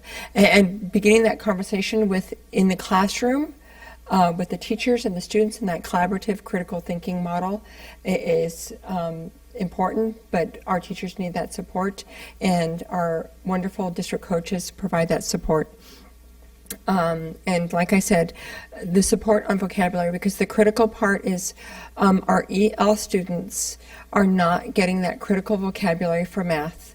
They may have the calculations, but if they don't know the vocabulary, they don't know the problem solving, and they don't have the fluency, they're not going to make the grade on the essential state tests and district tests. So I just put down there all of our district coaches that will be participating in professional development throughout the year. The social emotional growth and equity focus, Olive has focused on social emotional growth, but we're lucky to begin this conversation with our 5th and kindergarten grade students and our teachers. And so this year, Evie and Jennifer will be helping our 5th grade teachers and our kindergarten teachers with community circles. And as I mentioned before, with regards to equity, our teachers, 4 of my teachers and myself participated in the 2.5-day Leading for Equity professional development. It was very powerful. I have to say that I had this training 2 years ago. It was wonderful, but it didn't go anywhere. And the reason why it didn't go anywhere, because there wasn't a mass initiative for it, and my teachers weren't there. So for myself to bring a conversation and begin that conversation as a person that's only experienced that by myself is challenging. We need to get more of our teachers trained in this initiative. They need to be having these conversations, and they need to bring their awareness to the forefront. Lastly, STEAM. Throughout the year, Olive's professional development will focus on our first year of our STEAM initiative. We have set aside time with our district coaches with planning lessons throughout the STEAM. We are investigating outside resources for support, as well as collaborating with Marin's STEM program. PBL and STEAM are natural partners, but Olive teachers need more support to engage in these resources. Teachers are excited about this initiative and look forward to a lot of change in terms of our Olive school. Thank you. Okay, Trustee Milrick.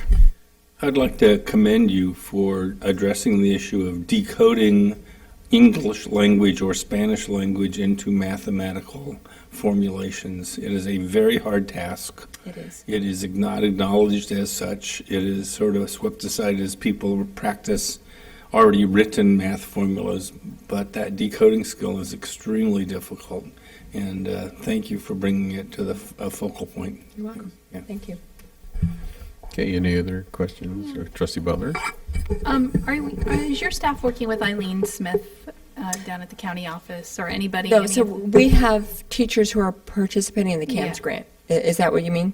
Yeah, I guess. Yeah, it's the grant. So I have 3 teachers participating in the CAMS grant. Okay. Unfortunately, I lost 1 teacher to Eileen Smith. Oh, I know who that is. Yeah. That was a big loss. Yeah, it was huge. But yeah, that whole conversation with regards to math is still critical, though. Right. If you look at our numbers, Right. Our EL students and our socioeconomically disadvantaged students, particularly in 4th and 5th grade for Olive, had zeros.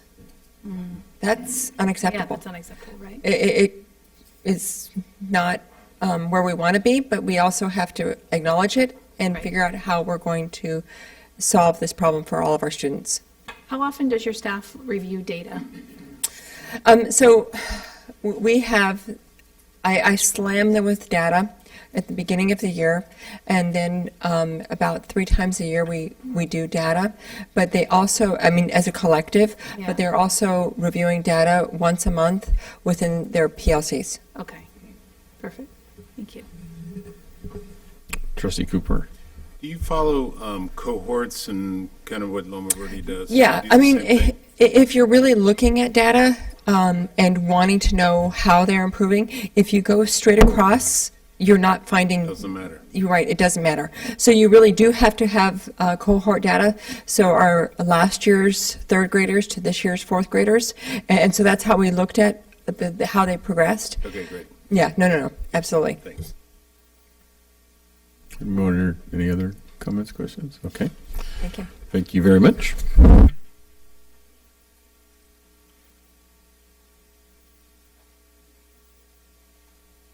All right. Next, we have Dana, Principal of Pleasant Valley.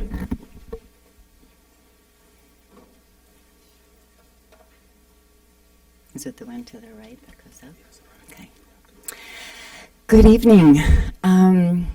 So Pleasant Valley, this year, we have 500 students. We've got an additional 2 students just this week. We have 21 English language learners, which is only 4% of our population. We have 67 Hispanic Latino students, again, very, very small percentages. And 50 of our children are socioeconomically disadvantaged, and 29 are special ed. So looking at our multiple measures, we use CASP and the MAP and CELT and California Healthy Kids Survey. We also use benchmarks. We use multiple measures. But with our CASP scores, we were actually very pleased because we made gains of 7% across the school for language arts and 8% in math. And so you can see here, these are just the scores from last year. So 50s, and if we look at our cohorts, each cohort went up by the percentage rate that we had hoped. They would actually, the cohorts made even bigger gains than grade levels did. So, for example, a third grade ELA last year, they had 46%, and third grade this year was 56%. But if you look at the cohort going from 46% to 71%, and fourth grade is 25% increase for language arts. And we saw the same gains in math. The math scores are still lower than the language arts scores, so we want to focus a lot on math this year. Our biggest concern was looking at our English language learners. We actually didn't have any English language learners in 5th grade last year, so that's 0, not applicable. We had 7 English language learners in 3rd grade and 2 in 4th grade. The 3rd grade EL students, they're getting close to being proficient. So our goal really this year is to really target them and make sure that they become proficient. If you look at our MAP scores, we have, they're pretty comparable, all in the 70s. Of our CELT scores, we've always prided ourselves on CELT scores because our kids do make gains of 1 level. So 80%, based on the current preliminary scores, 80% of our students made a gain of 1, and the other 20% stayed at the same. So there were no decreases, we were really happy about that. And then the Healthy Kids Survey, we were also really thrilled with. 96% of our 5th graders feel safe at school, no bullying.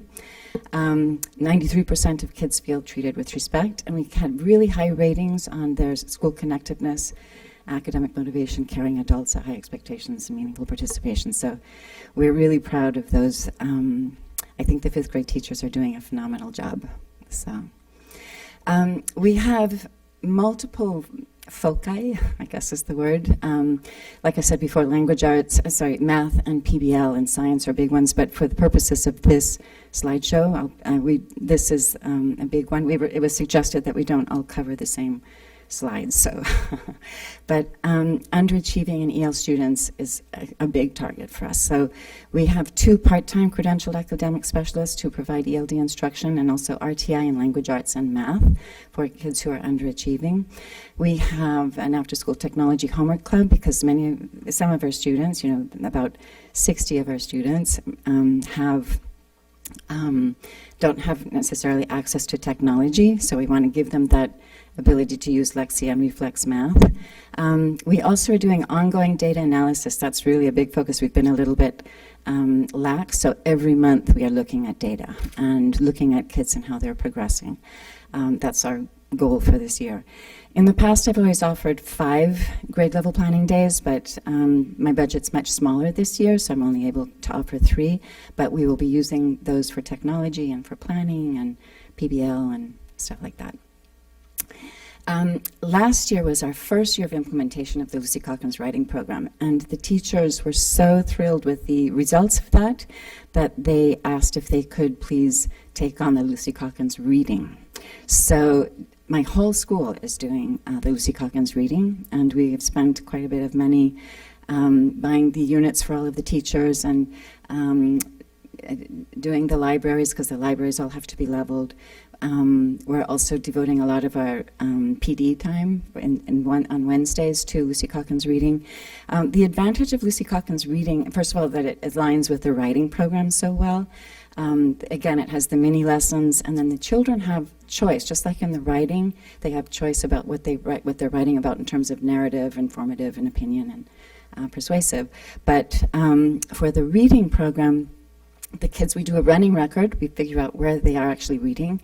And the running record is the fluency and comprehension assessment. But the questions are much more in depth. They're much more about inferences. So what we're finding, students who in the past, we have 3rd graders who said, I'm reading at a 7th grade level. When we do the running records with the Lucy Calkins program, they actually are coming out at a 3rd grade level because they have the fluency, but they don't necessarily have the deeper comprehension. So we're expecting to see huge gains in terms of vocabulary and deeper comprehension with this program. And I think the reading and the writing not only impacts language arts, but it's going to impact our math as well as science and social studies across the board. So we're really excited about that. And the other thing is the program that we use for our RTI intervention is Fountas and Pinnell. So we bought the intervention kits for that. And that aligns with the Lucy Calkins program as well. So we're expecting to see a lot of cohesion there and some gains with our EL students as well. The other thing I wanted to focus on is our student voice and our social emotional programs. So as Yvonne mentioned before, we use Soul Shop program, and they presented last year where we have 35 3rd, 4th, and 5th grade students who are peacemakers, and they help with conflict. That's just part of the program, but it's one that gives students a leadership ability. And then Student Council is very active at PV. They do school spirit days. They've done a lot of fundraising for charities and opportunities to actively participate in lots of school events. We have so many school events throughout the month. But the other thing we're considering this year is looking at community service, possibly at every grade level. For example, kindergarteners could go to a local retirement home or nursing center and sing songs to people, but we're looking at different things like that. And the other thing, we are revamping our discipline plan this year because that was one of the things teachers were concerned about last year. So we are looking at consequences as well as social emotional. I think we do a really good job of the pre stuff, but we're also looking at the after stuff. So after stuff would be restorative justice kind of practices rather than always suspensions. And we're looking at the possibility of having 4th and 5th grade students facilitating the restorative justice circles for 1st and 3rd graders, as well as building community circles in the classroom. So, and then finally, one thing that we're really proud of at PV is the 21st century collaborative learning environments that we've created with the help of PTA.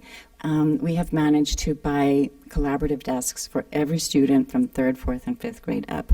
But at spring last year, the 5th grade teacher said, well, maybe we don't need a desk for every student. And they started putting their collaborative desks out, and they had coffee tables and rugs and different size, they made some of the desks be standing desks. And as Bonnie said earlier, so we have that actually TK through 5th. So if you come to PV, you'll see that there's, it looks like 21st century stuff. And we have a lot of technology. We don't have a computer lab. We only have devices in the classroom. The students have choice in where they sit. So we don't have assigned desks, except in a couple classrooms where teachers are still not quite comfortable with that. And we also use the outdoor, we use the common rooms and the benches and tables outside for kids to be working. So it's very, very flexible. So they not only have choice in language arts with the writing and the reading, they also have the choice with the we're looking at the collaboration a lot and where they're sitting. So you can see this is really what it looks like in this picture, is you'll see kids working around things together, actually sitting on the floor. That table is down at the bottom. So that's it. So thank you. Any Trustee Scott? Good. You commented on your homework club. Is that only for a technical piece in terms of just access to a computer, or are the children also getting a one-on-one tutoring? It's not one-on-one tutoring, because it's 20-to-1 is what we're looking at. And primarily it's so that these are kids who don't have access to Reflex Math and Lexia at home. So there's that component. But most of our homework is reading, and there might be some math problems. That's primarily what the homework is. So and some of the parents may not be able to assist the kids at home. Again, it's that equity piece, so it's that as well. I just wanted to commend you on the restorative justice. I think that's going to be... Yes, I think we're looking forward to that. I think that's one of the missing links. Good. Thank you. So Trustee Butler, then Trustee Moore. Yeah, a couple weeks ago you wrote about the Lucy Calkins Yes. reading program, and when I read that, I was like, I had like an aha moment. So I emailed Michelle Stevens and I said, who else is doing this? And she said, San Ramon, I think, is doing it as well. So I hope that you get the results that you're looking for, because I think we all, as parents, when they say, oh, how's your child doing? Oh, well, they're reading at a 6th grade level, but they're not comprehending what they're reading. Right. So it was like, oh my gosh, yes, I hope that because even in high school, kids are struggling, on the SAT, they have to, there's a lot of reading and comprehension there, and that's a lot of kids struggle with that. So I think this is a great way to do this. I hope more our elementary schools sign on to this as well, if it works the way it's supposed Well, to. and just to add really quickly to that, so the kids develop their stamina. So maybe in kindergarten, they're only reading for 15 minutes on their own, but by the time they get to the upper grades, they're reading at 40 minutes. So they're not alone. The teacher will be conferring with them, doing conferences at that time, or pulling kids for mini lessons, that small group instruction. So, and the actual mini lesson is about 10 minutes long. That's the whole group instruction. And if kids, when I was teaching, we had the basal textbooks, and kids would sit in a circle, and Johnny would read for one page, and the next person another page, and next page, and next page, and next page. And kids don't learn to read that way. They're not listening. They need to be reading in order to. Yeah. So thank you for piloting that and for Thank you. San as well. Thank you. Okay, Trustee Miller was next, and then it's, oh, you're good, okay, Trustee Aguila. Thank you so much. How involved are the parents with some of the issues that you need help with? So as far as parent engagement, how are they doing? Are you reaching out to them? And PV parents are very involved. They are. Yeah, they're very involved. So we The couldn't do it. We PTA couldn't do it without them. yeah, We exactly. absolutely could not do it. My budget is very small. Theirs is almost 3 times mine. So they make it all possible. None of these programs would be possible without PTA. So, yeah. And so, is that something that because I'm always I believe that parent involvement is so important, and so that's why with some of the other schools, if to encourage to reach out to the parents and try to get them to be more involved, especially in the areas that students need, that teachers need help with. Yeah. So, thank you. Thank you. Okay, any more questions? Okay, so we're good. Thank you very much. Appreciate that.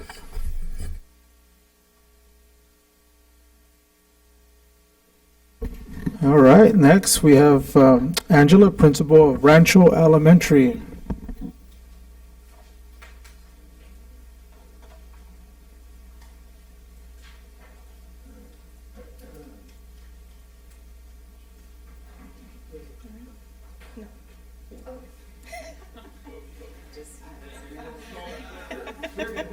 It's like the magic wand. All right, so good night, good evening, wherever we're at. So here we are, year 2. This is my second year at Rancho.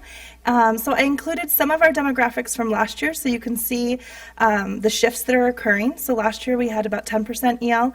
This year our jump is up at 17%. We're down about 40 students right now. So those percentages, when you look at the bigger spectrum, we have fewer students, but our numbers are increasing quite significantly. Our socioeconomically disadvantaged students went from 23% to 27%, while our special ed students have gone down. So we've done a lot of work around our Tier 2 interventions and providing a lot of targeted, specific interventions that are meeting students' specific needs individualized for where they're at in the classroom, out of the classroom. Our teachers are just working so hard to make that happen, and so they really deserve a lot of kudos for that work. So I tried to color code this a little bit for you because it's a lot of information, but here's our CASP data. So when we look at 2015, we think of that as our baseline year, sort of getting a reading on what's going on. We had a lot of focus on writing last year with the Lucy Calkins program.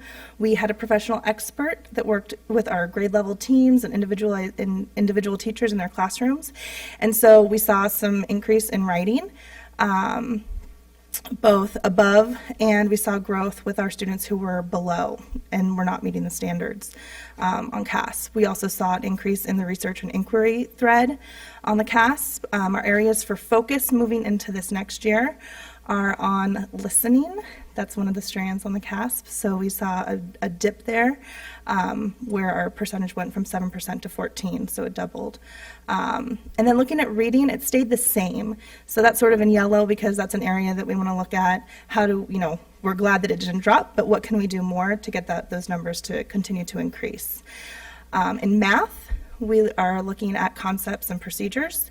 We saw an increase there as well as in our communicating and reasoning, which is with a lot of work that Kath did with our teachers around problem of the month. An area of focus, again, problem solving, problem of the month again. We saw a decrease there as far as our percentage of students who are below. So what we're going to do about it, we're going to focus on our academic language acquisition, and we have a lot of strategies around that are in place right now, but we're going to put more emphasis and put a lot more of our resources into strongly developing what we're doing with our students as far as developing not just their oral expression, but their written expression as well. So some of those things we're going to do is project-based learning, getting kids engaging with each other and communicating. Using our depth and complexity icons. Amber Hatfield's going to come out and work with our staff during some of our professional development time that's just at our site and help us develop a scope and sequence that goes TK through 5th grade and using those icons so that we're building upon them and not one grade level thinks that the expectation is that they have to introduce and master all of those icons in 1 year. We're going to continue using our online learning programs, continuing our commitment to using Problem of the Month, kindergarten through 5th grade. We have our Regal Eagle program, which is our partnership with the Marin County Library, and then continuing to use GLAD. And last week, Lori Campbell and I facilitated a GLAD training at Rancho for 11 NUSD teachers, and it went really well. The feedback has been overwhelmingly positive, and they were just so excited to take it back and start using it in their classrooms. So while I'm still going to be at Rancho, Lori's going to continue that follow-up coaching with the teachers that are at the different elementary schools. One of the things that we saw in our California Healthy Kids survey was that students didn't feel that they had a loud voice, or any voice at all, in what they were learning. And so that middle picture is showing an inquiry chart that is a GLAD strategy about getting the students information, kind of tapping into what their prior knowledge is about what they know about a subject. But then that other column that's on my right is what they need to know or what they want to know about a topic. So those questions will be the driving questions that could launch into a PBL project or continue their learning trajectory in something that's more meaningful for them. So we also have Eagle's Nest, which formerly sort of was under the umbrella of our homework club. But what we found was there was a lot of inconsistency in what homework club looked like in different grade levels. So this year we're having a very specific commitment to making sure that the students who are invited to our Eagle's Nest program are students who we're targeting through our assessment data whether it's MAP or CASP. And then also the ongoing benchmark assessments that are happening in the classrooms. They're grade level specific. They're targeting small group instruction, so we're maximizing that teacher to student ratio. We also have an EL and at-risk group that works with our community liaison 2 mornings a week. And it happens before school, it happens during school. Part of our time that we've used, that we have a little bit of buffer time with our music and our PE schedule. And Michelle Stevens, bless her heart, she probably went back and forth with me over schedules, hours and hours and hours, and I was able to find 3 half hours a week where we can provide small group instruction and have students go to an intervention class with a certificated teacher while the other students are receiving additional music or PE time, and that's for our 1st through 3rd graders. And the teachers have noticed a big difference, the students are noticing a big difference because the instruction is starting to be more tailor-made to what their needs are. And then we have restorative justice, something that we've heard several times tonight. We started the program last year with our 5th graders. And our 5th graders that are now at the middle school, we're hearing really good feedback from the work that they're doing there. In fact, one of our 5th graders, who's a 6th grader now at San Jose, she participated in the high school peer court, I heard. And she was the only middle school student that did it. And what a confidence booster for her to participate in that, and the level of questions that she was able to contribute and ask in that fact-finding investigation to figure out what was going to happen based on what the facts were was really strong. So we know that it's working. This year we identified 10 5th graders that we have participating in our restorative circle, and they're so excited. The first time we met with them, they said, "Do we have to come to this every week?" And I said, "Well, you don't have to come, but if you want to, you can." And they all just gave this overwhelming yes, yes. And they ask me every day, "Can we do it again? Can we do it today? Can we do it today?" And as much as I want to be able to be there and provide that and feed that for them, I'm not able to, but we're so lucky that we have Jennifer Puckett to come out. She's made herself very available to us. So they do meet regularly once a week, but there are times that things come up and they meet more often. We also have our boys leadership group, which is a group of 1st, 2nd, and 3rd graders who have tremendous influence on our playground across the spectrum. So we're developing their leadership skills and making positive choices and being leaders in positive ways out on the playground. And we have our Girl Power group, which is a group of 4th graders, and they meet with Jennifer once a week. And today actually was their first meeting. And it's just confidence building and giving them ways to show that they have a voice in what's happening at school and making good choices with their peers. And then Jennifer and Evie are also providing PD for our yard supervisors and making sure that they're on board with restorative justice and that it's a continuous and seamless thread that's happening in the fabric of our school. And then project-based learning. We had 6 teachers who were trained at San Marin High School over the summer. We have 5 teachers who we hope, are going to be attending the winter training at MCOE. But we have 395 students that are engaged in school. And that's the number one thing for these teachers that we also have teachers that have been trained in the past. They're either revamping their training or bringing to life in other ways with the collaboration that's happening. But the most common thing I hear our teachers say is, "They're working. They don't even know I'm here." And they're in the classroom and they're doing these projects, and a lot of them have started with the box project, and so it's all that, just giving them a cardboard box and see what they can do with it. But it is absolutely incredible when you walk into these classrooms and see the lights that are going on for these kids and the smiles on the faces and how excited they really are to be having these opportunities in the classroom to take their learning to the next level. So that's it for me. Okay, guys. Trustee Scott, then Trustee Butler. I just have a question on the time commitment as far as the boys' leadership versus the girls. If you go back a couple of slides. This one? The Girl Power Group. So these groups meet, so our restorative circle meets one lunchtime, so it's 45-minute period a week, and those are 5th graders. Our boys leadership group meets for 45 minutes, one lunchtime a week on Mondays, and then our girl group is a lunch period. So Are it's all the those same amount of time. the same grade and the same amount of time? No. So our boys leadership group is first, second, and third graders, and our girl group right now is just fourth graders. And then our restorative justice group is fifth graders. Okay. I just have some concerns around the leadership thing. I would like to see that all groups. Just kind of. We're going to be launching a Community Heroes program, which is going to be kindergarten through fifth grade, that a parent is going to be helping us launch. It's in the Dixie School District right now, and that's going to be open to all students. So there's going to be other opportunities. We have our student body elections that are happening this week, so we will have a student council that's third, fourth, and fifth grade. We have lots of different opportunities for students to participate. This is focusing more on the social emotional needs of some of our students who need a little extra push. Okay. Thank you. Trustee Butler. GLAD strategies we've been using those for quite a bit in our district. So it seems like we're constantly providing professional development about GLAD. Is that the norm? Or, so like the training you just did, were those repeat customers, or were they new teachers in our district that just need to get up and running with the GLAD strategies? So this most current training that we did is for all new employee or most new employees to NUSD. Okay.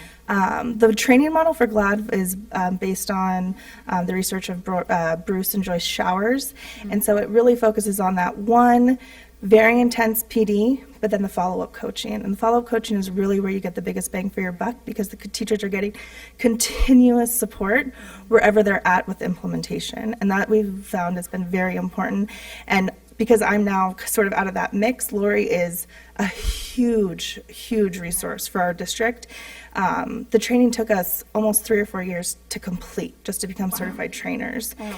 And that was a big investment that the district made, and well worth it. Yeah. Because the teachers are really using the strategies. Good. There's over 200 strategies. And so, I've gone through the training myself 7 times. And every time I go to a training, I'm like, oh, Okay. there's always an aha for But me. you're never done with No. that. Yeah, you need that constant. Okay. Yeah. Thank you. Question? Trustee Cooper. Hi.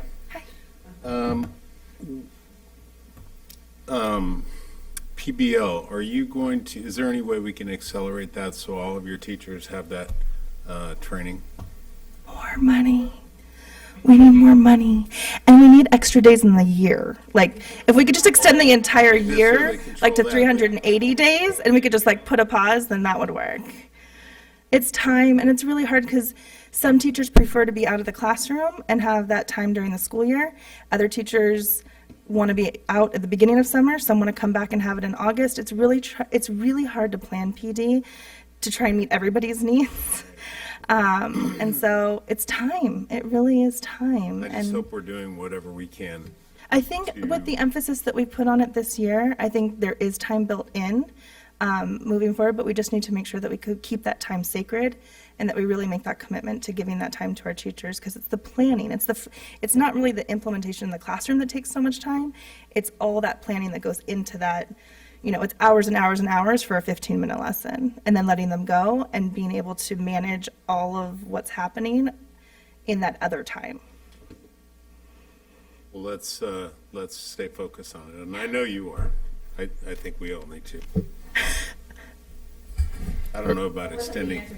I don't know. Yeah, about, no, we can't extend Here, let me the get year. the No, checkbook okay. out. I think she wanted you to give her some money. And if we could freeze time too, that would be really I good. saw the look on your face. Yeah, sorry.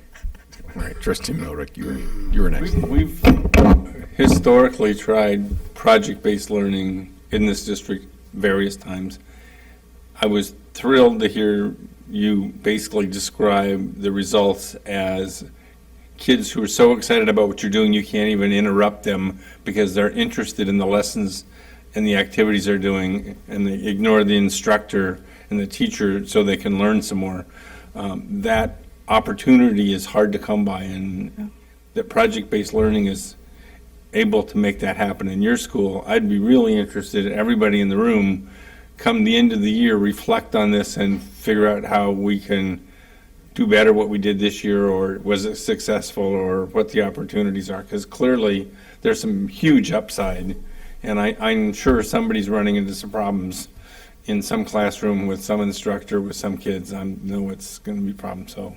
Well, and that's one thing we really try to is support the teachers with, is that it's okay if it doesn't go perfect or the way that your expectation that you think that this is, you're going to get from point A to point Z, you might hit point A1 and A2 and A3 and A4 and BC and BD all the way along the way, but just like keep with it and trust the process and just learn something new so that you can take it back to your students and do it differently next time if it doesn't work. Cool. So. Yeah, well, thank you for all the hard work, working new ways of doing things. Thanks. Thank you. Okay, thank you very much.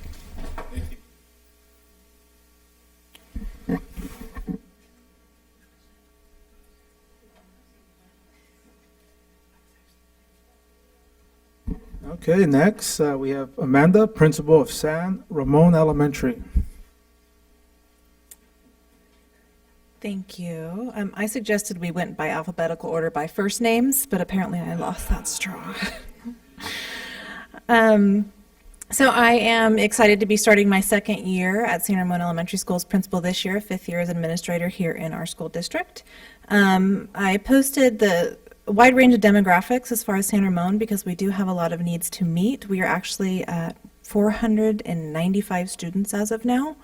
And so we have increased over 20 students each of the last 2 years, which provides interesting challenges along the way, but we're happy to have our neighborhood kids. So we have 40% of our students are white, and we definitely have a mix beyond that for the rest of 30. When it comes to ethnicity, we have 19% of our students are Hispanic with 81% non-Hispanic. And then looking at our language fluency, 80% of our students are English only, with 10% being LEP, limited English proficient, which is about 50 students. We have 17 new students that joined San Ramon this year that we're waiting for the testing as well.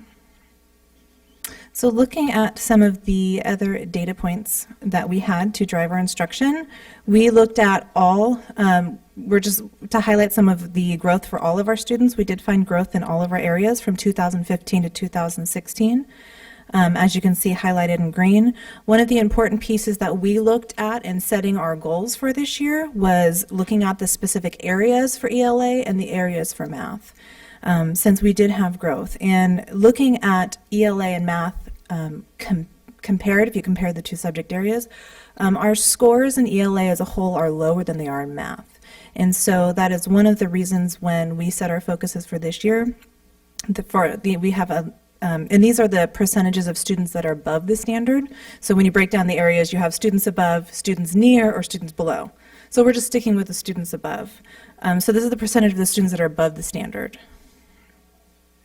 And then we found some other interesting data points as well that are not outlined actually in our school plan that were driving our instruction as well. Looking at the CELT data and breaking that down, we notice, again, this is based on the percentage of students in each of the categories and so how they're performing. And if you look at the reading and writing column, you'll see that we have a large amount of our students that are they're beginning early, intermediate, and intermediate students. And so again, realizing that we need to focus on the reading and writing skills of our EL learners, but their language production and speaking is much higher. And so while we still be targeting that, but reading and writing is an emphasis. And then the other piece in looking at reaching out to our parents, especially with Common Core, a lot of parents are saying, okay, I don't understand the math, or what about these changes and the shifts in the report card?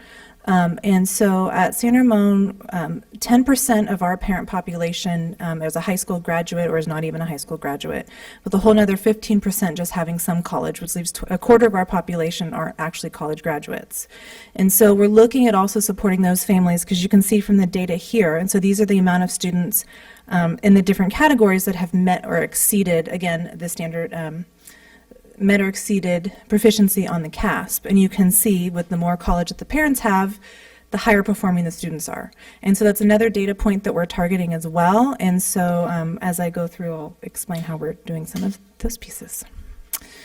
So to just give you a little bit of information of what's going on at San Ramon, I'm kind of going to do where we were, where we are, and our next steps. So just briefly, we ended the year last year with data review that we had based on the CASP information we had last year, our Healthy Kids Survey, looking at our MAP data, and then our benchmark assessments as well, now that we have common benchmarks as a district. In spring, we knew that we had big budget changes at San Ramon. About $50,000 is going to be well spent, but taken back for less control at our school site, which led to a large conversation of how we needed to spend that money and how we needed to set our priorities. So as a grade level set their priorities based on all the various initiatives going on in Novato, and then we had a large staff meeting to discuss the different scenarios and how we wanted to spend. Mainly, we just have the LCF money that we have some flexibility for personnel and so forth. And we, at the end of the year, we came to 3 focus areas, number 1 being literacy, number 2, next generation science implementation, and then finally, overall health and wellness, which while it's kind of the third, but it's still overarching on how our students achieve. And so with a healthy mind and body. Some of the pictures there show our notes from our staff meeting and some examples of our parents working with our students and our teachers. So then next, where we are at this minute is we are working on a balanced literacy program and K through 5 agreements. So while we have the standards, we know where we're going to be. The discussion is what is that going to look like and how we're going to get there as far as just literacy when we're focusing on this initiative. And what does it look like at each grade level? So it's grade level agreements. So walking into each classroom, each child is getting the same instruction as well as vertical alignment. And so it supports the teacher's instruction, it supports grouping as well. We're purchasing leveled libraries and guided reading books to enhance the amount of time that students are reading books at their level. We've purchased leveled science texts to have the nonfiction texts and the resources that students need to implement the next generation science standards. We are writing our science lessons based on PBL, but also the frameworks. The drafts are out for the frameworks, and each grade level essentially has 4 units outlined in the science frameworks. We are focusing on healthy choices for our mind and body, still continuing with In Motion and also San Ramon Garden, but pushing that into the classroom more, and we have a lot of parent volunteers and teachers signing up for that weekly. We have begun the Mind Up program, which is a research-based program based on neuroscience on how to give students the skills that they need to focus and be in their seats ready to learn each morning. And it also develops their skills for problem solving, empathy, group work as well.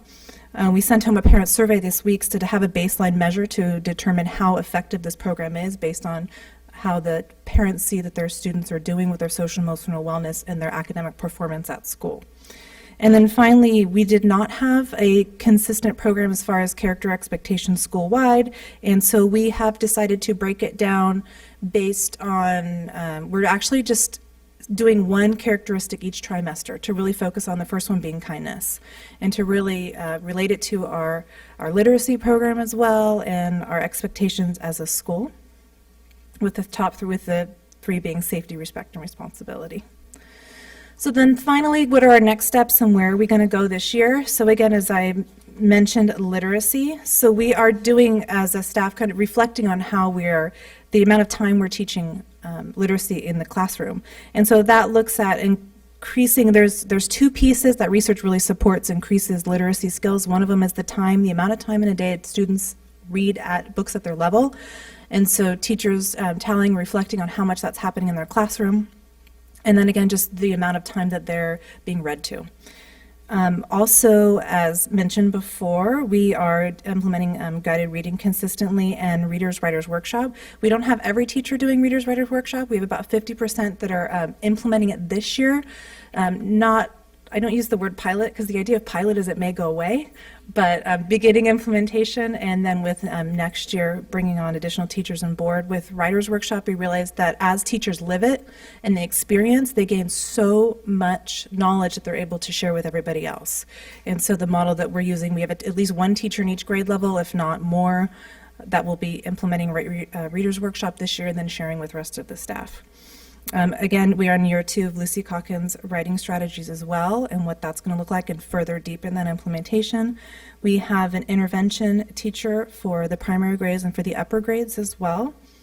PD days that are going to be focused on my school as well. Each grade level gets 3 planning days a year that are going to be focused on our focus goals, focused areas. Teacher workshops and admin support. It's important that, as an administrator and instructional leader, that I'm ensuring that I'm also staying up on professional development and we're working together as a principal team.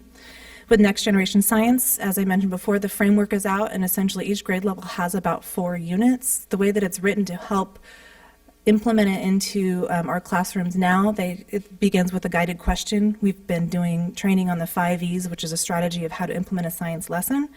We have science texts, with the 2 focus areas really being classroom discourse and evidence-based instruction, and finding their evidence in their lessons, which goes with PBL as well. Each of our teachers will be doing 1 new PBL unit. It's one of their goals, and a lot of them are taking the opportunity to tie it to the science piece because that's, as a school, that's one of our goals as well. The MSST, it's a multi-tiered system of support. So we're moving from just having a typical RTI team and looking at intervention, but looking at the whole child. And so the MSST looks at academics, behavior, and classroom management. And so we have implemented clear ways to track the data as far as office referrals, looking at the ABC form, the antecedent, the behavior, and the consequences. That'll be brought to this team, and it'll include a counselor, our psychologist, teachers from each cluster area, in order to make sure that, a student's not achieving, we're just going to provide them intervention, but looking at the whole child and how we can support what is really getting in the way of this child's instruction. We have a mind-up scope and sequence as well we'll be carrying out through the year. It's 14 lessons, but broken down into very small portions, and then again, data collection to see how we're doing and what our effectiveness with all these programs. And then finally, parent communication and collaboration is so important. We're really trying to structure, when we have parent meetings, is we're kicking off with a real focus area for parents. And so whether that's math or science or having a visitation from the superintendent, but in the different pieces, we have our intervention teachers come to share strategies. So parents are learning the strategies that we're using with their students, so they can then use them at home, support them at home, or if there's something that's unclear, we can then support them in that instruction as well. And that is it. That's a lot. Okay. All right, Trustee Mulrick. Thanks. I'm glad to see you're focused on making science reachable to your teachers. It's a lot of elementary school teachers didn't have a science discipline when they went through college, and sometimes they need a little more support in that area than otherwise. I'm interested in the dialogue you have with parents, and I think that's outreaching. We don't there are, as you identified, families who don't have a college education in their background, or they have a language challenge, and we need to make sure in Novato that in one generation they can go from where they are to forward. We can't wait 2 or 3 generations for them to get around. What accommodation do you make for families that have a hard time understanding English, that maybe they speak a different language at home, Russian or Spanish, or, you have a mixed population. How do you have the dialogue with the home family when there's those kinds of language challenges? That's a good question. We use our community liaison to reach out to our EL families and as many families as we can in general. We do. We have Chinese, we have Russian, we have Korean, we have many different backgrounds. One thing that we've been trying to facilitate is developing kind of parent groups within our EL learners. So, for example, we received 2 new Russian families this year as kindergartners. We have a Russian family again as first grade. So using them to support each other as well is one thing, so they feel a connection to someone that's already at the school. And then, the more when we have meetings like ELAC meetings, for example, we're providing dinner, we're providing a focus, where we provide childcare, and so different things to entice them and reach out. We've provided rewards for the children if they come with their parents, and different incentives too to get them involved. It's tough with languages like Korean too, and we don't have as many resources. But we feel that, persistency also helps with that. Cool. Thank you. Mm-hmm. Trustee Butler. I'm glad you talked about the next generation science standards, because I hadn't heard much about that. So is everybody on the same level or at the same place across all elementary schools regarding the science? I think, yeah, I think we are. I think we all have someone that's on the science leadership team Okay. that has been going, and so there's been 3 state rollouts at this point. Right. For the next generation science standards. I happen to be the administrator on the team moving from the district office. Okay. But it's a fantastic group of teachers that are using Google Docs and so forth to help communicate and help write lessons with the help of Kath Nom and Michelle Stevens, so that all of our schools are getting the same information and Okay. rolling out. The tough part is with Common Core, we're taking a step backwards as far as how we're adopting curriculum. And so we don't have the consistent pieces like we used to have FOSS for science that teachers can Right. depend on. We don't have that anymore. There's a lot of different options out there, and I do think we look a little bit different as schools Okay. on what our teachers find as accessible and user-friendly and so forth like that. Okay. But we all have the same expectations and the same benchmarks as far as like sample lessons and how we're developing lessons for all of Okay. our schools. Thank you. Okay, any more questions for San Ramon? You guys are good? Thank you. All right, that's it. All right.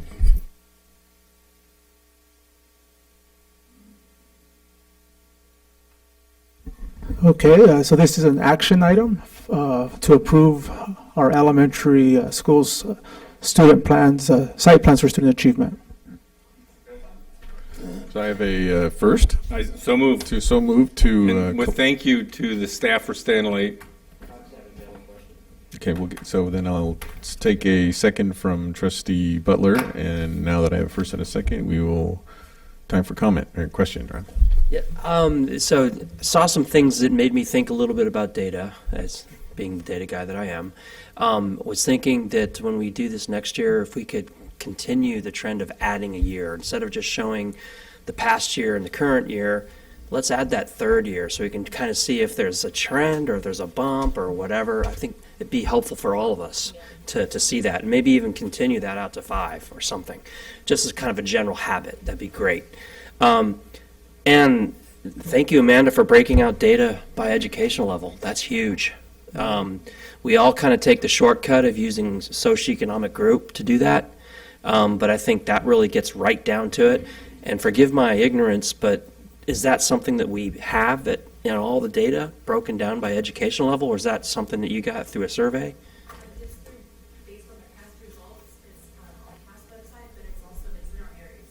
Okay. Yeah. So yeah, you have to dig in a little bit deep. Go into areas. We have parent education there.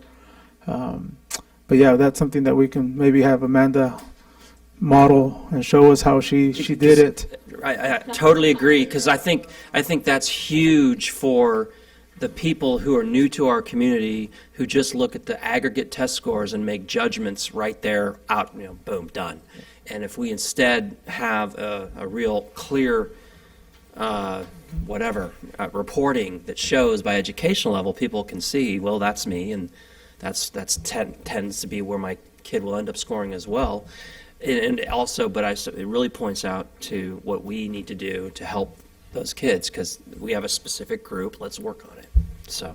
No, thank you. And next year we will have 3 years of data. Last year, right, was our next year we'll have 3 years with the smarter balance assessment. Great, that's it. Thanks. Okay, Trustee Cooper. I'd just like to say I found this format really, really good, and I'm glad we're using it. It's really clear. It's really easy. Every school's the same format. So thank you for doing that. Okay, so I actually had just, to add on to Trustee Mack's comments along the data part. I just wanted to, I'm curious, and just as a question for all of you, is like, what is the data acceptance level meter for us and our faculty? My own personal experience, it can take a decade to get really talented people to start accepting data, or are we providing enough tools in the way of areas and automated report generation so that that employees on their own time can go in and look and see and sort and process it in their own cognitive way? And so the reports were great tonight. I appreciate that, but there was the common theme in there was data, but we used to call it statistics, and then kind of measuring and learning from it is. And I'd like to hear going forward more about how we're measuring that with our staff, and are we coming up with the tools and the different ways and methods that they can sort through and be better at it, I guess. Yeah. So moving forward, perhaps we'll work with Jim on presenting to the board our new data system called Schoolzilla. So Schoolzilla is going to do essentially what you just mentioned for all of our teachers, our administrators. Right now, we have to go to different places to get data, but Schoolzilla will be our one-stop shop, and we will bring that agenda item, and we'll have our technology department and our ed services team come up here and just give you all in the community how to grab data, and very easy, click, click, click, and you can see all of this. So right now we are not currently using it. We have different principals giving feedback. We are continuing to work with Schoolzilla every day. This morning, they're working on getting our A through G data correct. So they're uploading, integrating. It's a lot of technology back-end stuff in that. Yeah. So we will bring that to you soon, right, Sean?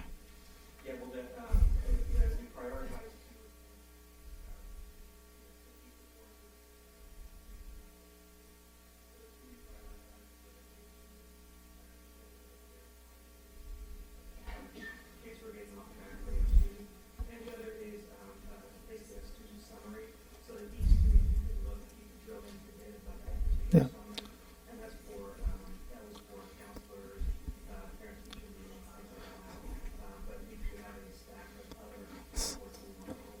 Yeah, so we'll bring that to the board sooner than later. My hope is before December. That way we can push Schoolzilla to, or else we don't send them the payment. Right. Yeah. This might fall into. So, just to add to your misery, this board member is looking forward to his own access level ID. I was just going to say that. Schoolzilla. Me too. But I know Be that careful what you we'll wish have for. to, figure out a way to have access that shields us from information that public normally shouldn't have. So, student ID number, something like that. Okay, so terrific. You guys, thank you very much for sticking it out and presenting your plans tonight. We really appreciate it. So I'm speaking for the board. We want to thank you all very much for that. And I will call the question to accept the school site plan. So all those in favor, we have 7 in the affirmative, 0 against. And again, thank you very much. Please go home. We have a few more things to do, you guys. Congratulations. And Superintendent Hogwoom's got one more thing to say before you can go home. So before you guys leave, just real quick, I know you're walking out the door, but I couldn't be more impressed with your instructional leadership skills. I think the number one thing that I'm looking for in our principals is instructional leadership and your ability to analyze data, present the data. Bonnie, you talked about coherence. Andy, you talked about articulating, and I think your ability to focus on the most important things and really find those trim tabs as well as the social emotional support. But every single one of you is a fantastic instructional leader, and I really appreciate all the work you guys are doing. Thank you so much. All right. So as we bid adieu or good night, we have 2 more items to go. We have 14E, and then we have a consent agenda M to cover before we can go. So first up is resolution number 12, 2016-17. Bless you. Resolution supporting strong start for all of Marin's children, and Superintendent Hogaboom will present the resolution. Thank you, President Nell. So this is a resolution to support Strong Start for all of Marin. I'm pretty sure you guys are familiar with this initiative. I think we are the last district that has not supported it through a resolution, so I think it's a great opportunity to do that. I'm going to read a little bit about it, but I think everyone understands, and certainly this board, you guys have all talked a lot about the importance of preschool. Really proud about the fact that we're adding 4 preschools this year, because obviously the achievement gap and all those problems a lot of times start before kids even come to us in kindergarten. So one of the things I'm amazed about in Marin and in Novato is the amount of support that we have here, and just the fact that this county is working so hard to make sure that all of our kids have that chance for a preschool or after school, I think is amazing. So without any more, I'm not going to read what I have on there before about the background, but I will just read out of the voter pamphlet a little bit about how this works in case you don't know. So the measure was placed on the ballot by the Marin County Board of Supervisors to approve an ordinance imposing a 0.25% sales tax. If approved, the ordinance would raise about $12 million for the purpose of providing preschool education, child care, health care, and extended learning after-school programs. So the Board of Supervisors needed to approve it, which they did on a unanimous vote. And then it has to go out to the voters, and it has to be a 2/3 of the voters who have to approve it, and then it would be enacted. So, and it would begin in April 1st of 2017 and continue for a period of 9 years. So I think it's, to me, again, the fact that I think it's 1 out of 3, 1 in every 3 Marin children does not attend preschool. So that's not acceptable. We already know that the 1 out of the 3 that's not attending are kids in poverty, probably English learners. And so I think that, again, the fact that the county has taken this on with a combination of different supporters and proponents, I think they've been working on this for a long time. I think it's really impressive. And I think it's going to help us immensely because every single kid needs to be in preschool and every single kid needs to have after school support and all those kind of, and healthcare, some of the screenings they do for vision and for hearing and all that. I think it's amazing. So, I think you guys, probably a lot of you know more about this than I do, but I just think that the fact that this county is willing to make this a priority, I hope it passes. Again, it needs 2/3 support, which is a lot. But I couldn't be a stronger proponent of it, and it's going to help our kids in Novato. So again, we're doing the most that we can to expand our preschools, but with that help from the county, that's going to make it a lot easier. So with that, I will stop talking.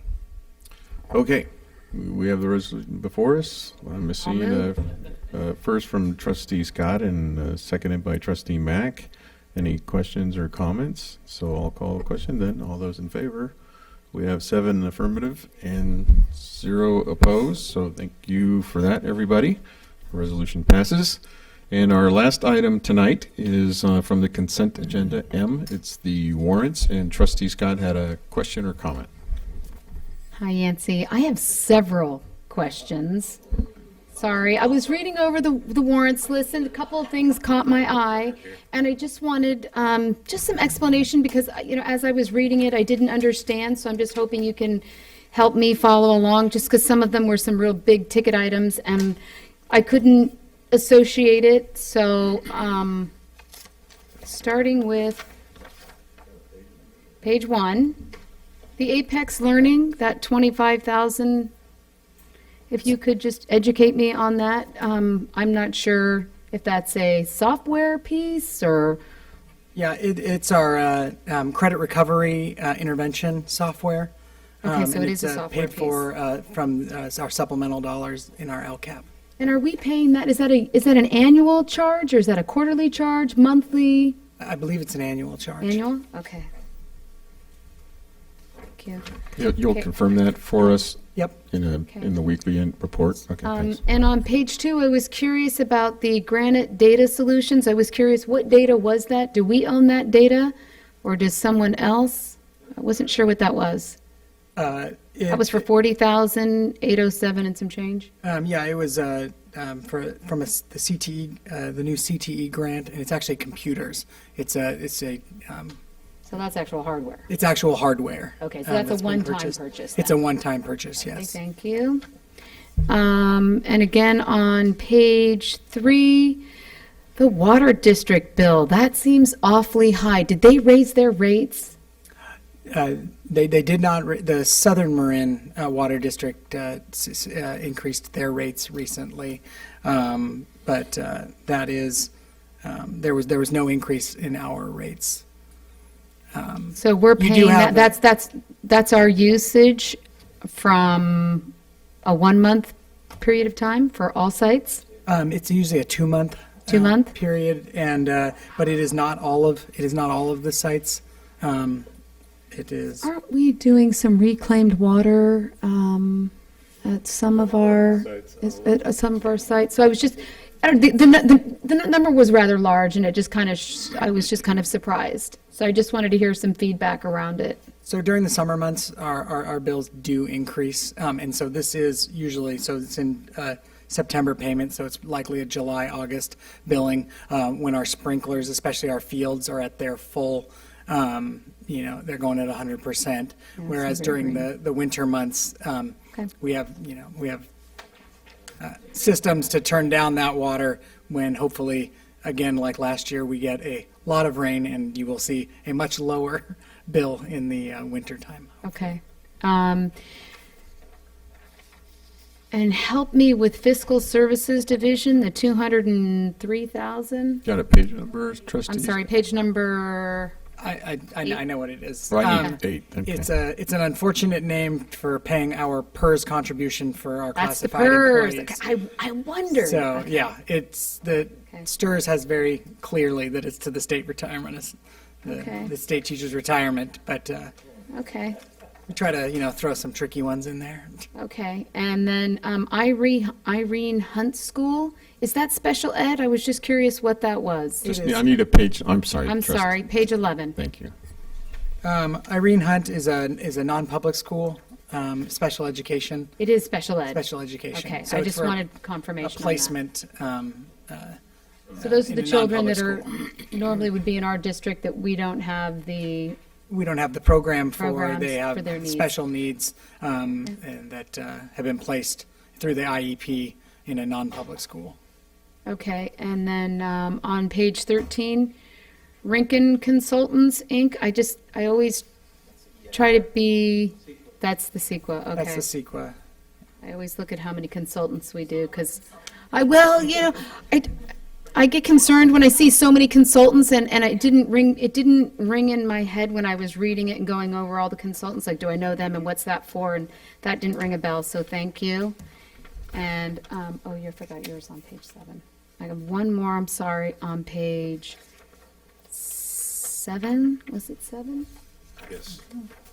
Yeah, I'm sorry, on page 7, the construction, Wildcat Construction, Wildcat Construction is our portable at San Marin. It's a progress payment for the San Marin portables that would be is put that in. something we're leasing, or is that a one-time purchase for us? That's a one-time purchase for us.